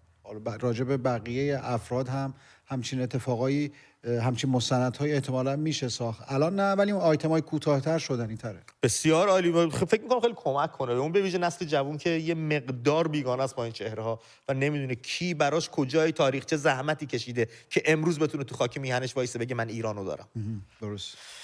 با اردشیر صحبت بکنیم از تهران بهمون زنگ زده. اردشیر درود بر تو، رو خط برنامه هستی رفیق. اردشیر به خدا اینجا نوشتن اردشیر، درست گفتم اردشیر دیگه؟ بله بله. خوش اومدی برنامه. درود. سلامت باشین. درود بر آقای علی حمید. سلام. به روی ماهت. سال نورم بهتون تبریک میگم. ما هم نوروز رو به شما شاد میگیم و امیدوارم پیروز باشه برات. سلامت باشین. این دفعه اول راستش من با شما تماس میگیرم. چه کار خوبی کردی. همیشه برای هر کاری یه دفعه اولی هستش. ما خوشحال میگیم دفعه اول رو انجام دادی. سلامت باشین. قربونت برم. واقعا آخه چون واقعا هم احساس خطر میکنیم ما اینجا توی کشور. بله. نمیدونم واقعا از چی احساس خطر میکنی اردشیر؟ والا شما نگاه میکنی از یه طرف خطر جنگ وجود. تماس اردشیر پرید. اما خب با اشکان صحبت کنیم از تهران، گفت خطر جنگ و اینا از این داریم میترسیم. در این باره ولی که ما هم صحبت کنیم ببینیم آینده رو چطور میشه پیش بینی کرد. اشکان درود بر تو، رو خطی. سلام. به روی ماهت. خوبی اشکان؟ قربان شما، سلامت باشید. مرسی. برنامه خوبتون. مخلص. آقا امید، من صرفا زنگ زدم که یه سری چیزا رو بگم و اینم اینه که من موزیسین هستم و بله ایران هستم و خواستم بگم که خیلی خوب میشه اگه یه ذره بها بدید به بچه الکترونیک که اینجا موزیک کار میکنن، موزیک تولید میکنن. اصلا من خوراکم موزیک الکترونیک خودم. بله توی سری فشارهای خیلی وحشتناک روحی ما قرار گرفتیم. یعنی همین ما موزیک تولید میکنیم، موزیک پخش میشه، من با رکورد لیبل اون ور پخش میکنم کارمو. بله. و هیچ پشتوانه‌ای نیستش. یعنی این ور تحریمای اسپاتیفای، نمیدونم یوتیوب، همه چی داریم. این ورم که هیچ اینجا کردیت کارت نداره که بخواد کار ما رو تهیه کنه. این ورم که برنامه فستیوال و موسیقی کلابی ما اینجا نداریم. بله. و خواستم بگم که اگه میشه یه ذره بچه‌های الکترونیک، بچه‌های دیجی تو برنامه‌تون بیارید، بذارید صحبت کنن. بله. و ازشون بخواید اجرای خیابونی حتی داشته باشن. یعنی سر تایمی که میشه اجرای خیابونی و موسیقی ما اجرا بکنیم. بله بتونیم این کار رو درست بدیم. اصلا اشکان عزیزم بیا با خودت آغاز کنیم. میخوای فردا مهمون هاب یک باشی راجع موزیک الکترونیک با بچه‌ها صحبت کنی؟ آره بعدم نمیاد. عالیه. آره چرا که نه. من الان میگم بچه‌ها پشت خط شما تماس بگیرن، با تماس بگیرن، فردا مهمون ما باش، صحبت کن، از دغدغه‌هات بگو، از اون چیزی که دوست داری بگو. ولی بچه‌ها شماره اشکان اگه میشه بگیرید. امیدوارم برنامه خوبی داشته باشی اشکان عزیز. ولی یه چیزو فراموش نکنیم. تو هر زمینه‌ای که ما پویایی داریم، ولی از تئاتر و سینما بگیریم تا موسیقی تا هر چیزی، تا مکانیکی، هر چیزی، تا جمهوری اسلامی سر کاره با این سیاست‌ها و مشکل همونه دیگه. هیچ چیزی درست نمیشه. هیچ کس به حقش نمیرسه. شایسته سالاری در مملکت نخواهیم داشت. به جامعه جهانی وصل نخواهیم شد. مراودات بین مردم کشورهای دیگه و مردم ما صورت نخواهد گرفت و تمام این دغدغه و مشکلاتی که تو یک به یک شمردی دو چندان خواهد شد که حل نخواهد شد. ما در گام نخست برای رفع تمام مشکلاتمون باید جمهوری اسلامی رو مثل یه تیکه کن خالی نوشابه یه تیپا بزنیم زیرش، از سر راه بنزیمش کنار تا بتونیم کمر همت ببندیم به آبادانی و توسعه میهن. هم میهن، هم وطن. تا جمهوری اسلامی هست نه فرزند تو آینده ای داره، نه خودت آینده ای داری، نه ایرانمون آباد خواهد شد. این یک حقیقت محضه و باید بپذیریمش. متاسفانه با شوربختی. رحمت بهمون زنگ زده از آلمان. رحمت درود بر تو، رو خط برنامه هستی. من مخلصتم داشتم. تمام بچه‌های من و تو هستم. دارم براتون زنگ. من فقط یه پیش زمینی براتون بگم. من حدوداً 32 سال کشورمو ندیدم و جانباز انقلابم دوران زمان شاه. یعنی شورش 57 شما زخمی شدی؟ نه، من حدوداً اصلا یادم رفته چجوری بهتون بگم، یه ذره آدم دست پاش میرزه برای خب با هم بیا تاریخی به 67 که دیگه یه 10 سال بود اون شورش منحوس اتفاق افتاد تو جنگ آسیب دیدی فکر میکنم. نه من میخواستم بگم 10 سال از انقلاب گذشته بود، من یعنی به اصطلاح 10 ساله بودم. بله من 1348 بله 9 سالت بوده خمینی اومده. یعنی اوایل انقلاب 58 من مجروح شدم. الو نداریم من تو ذهنم دارم حساب کتاب میکنم. علی آقا الان به شما رسیدگی میکنن. بفرمایید ما گوش میکنیم.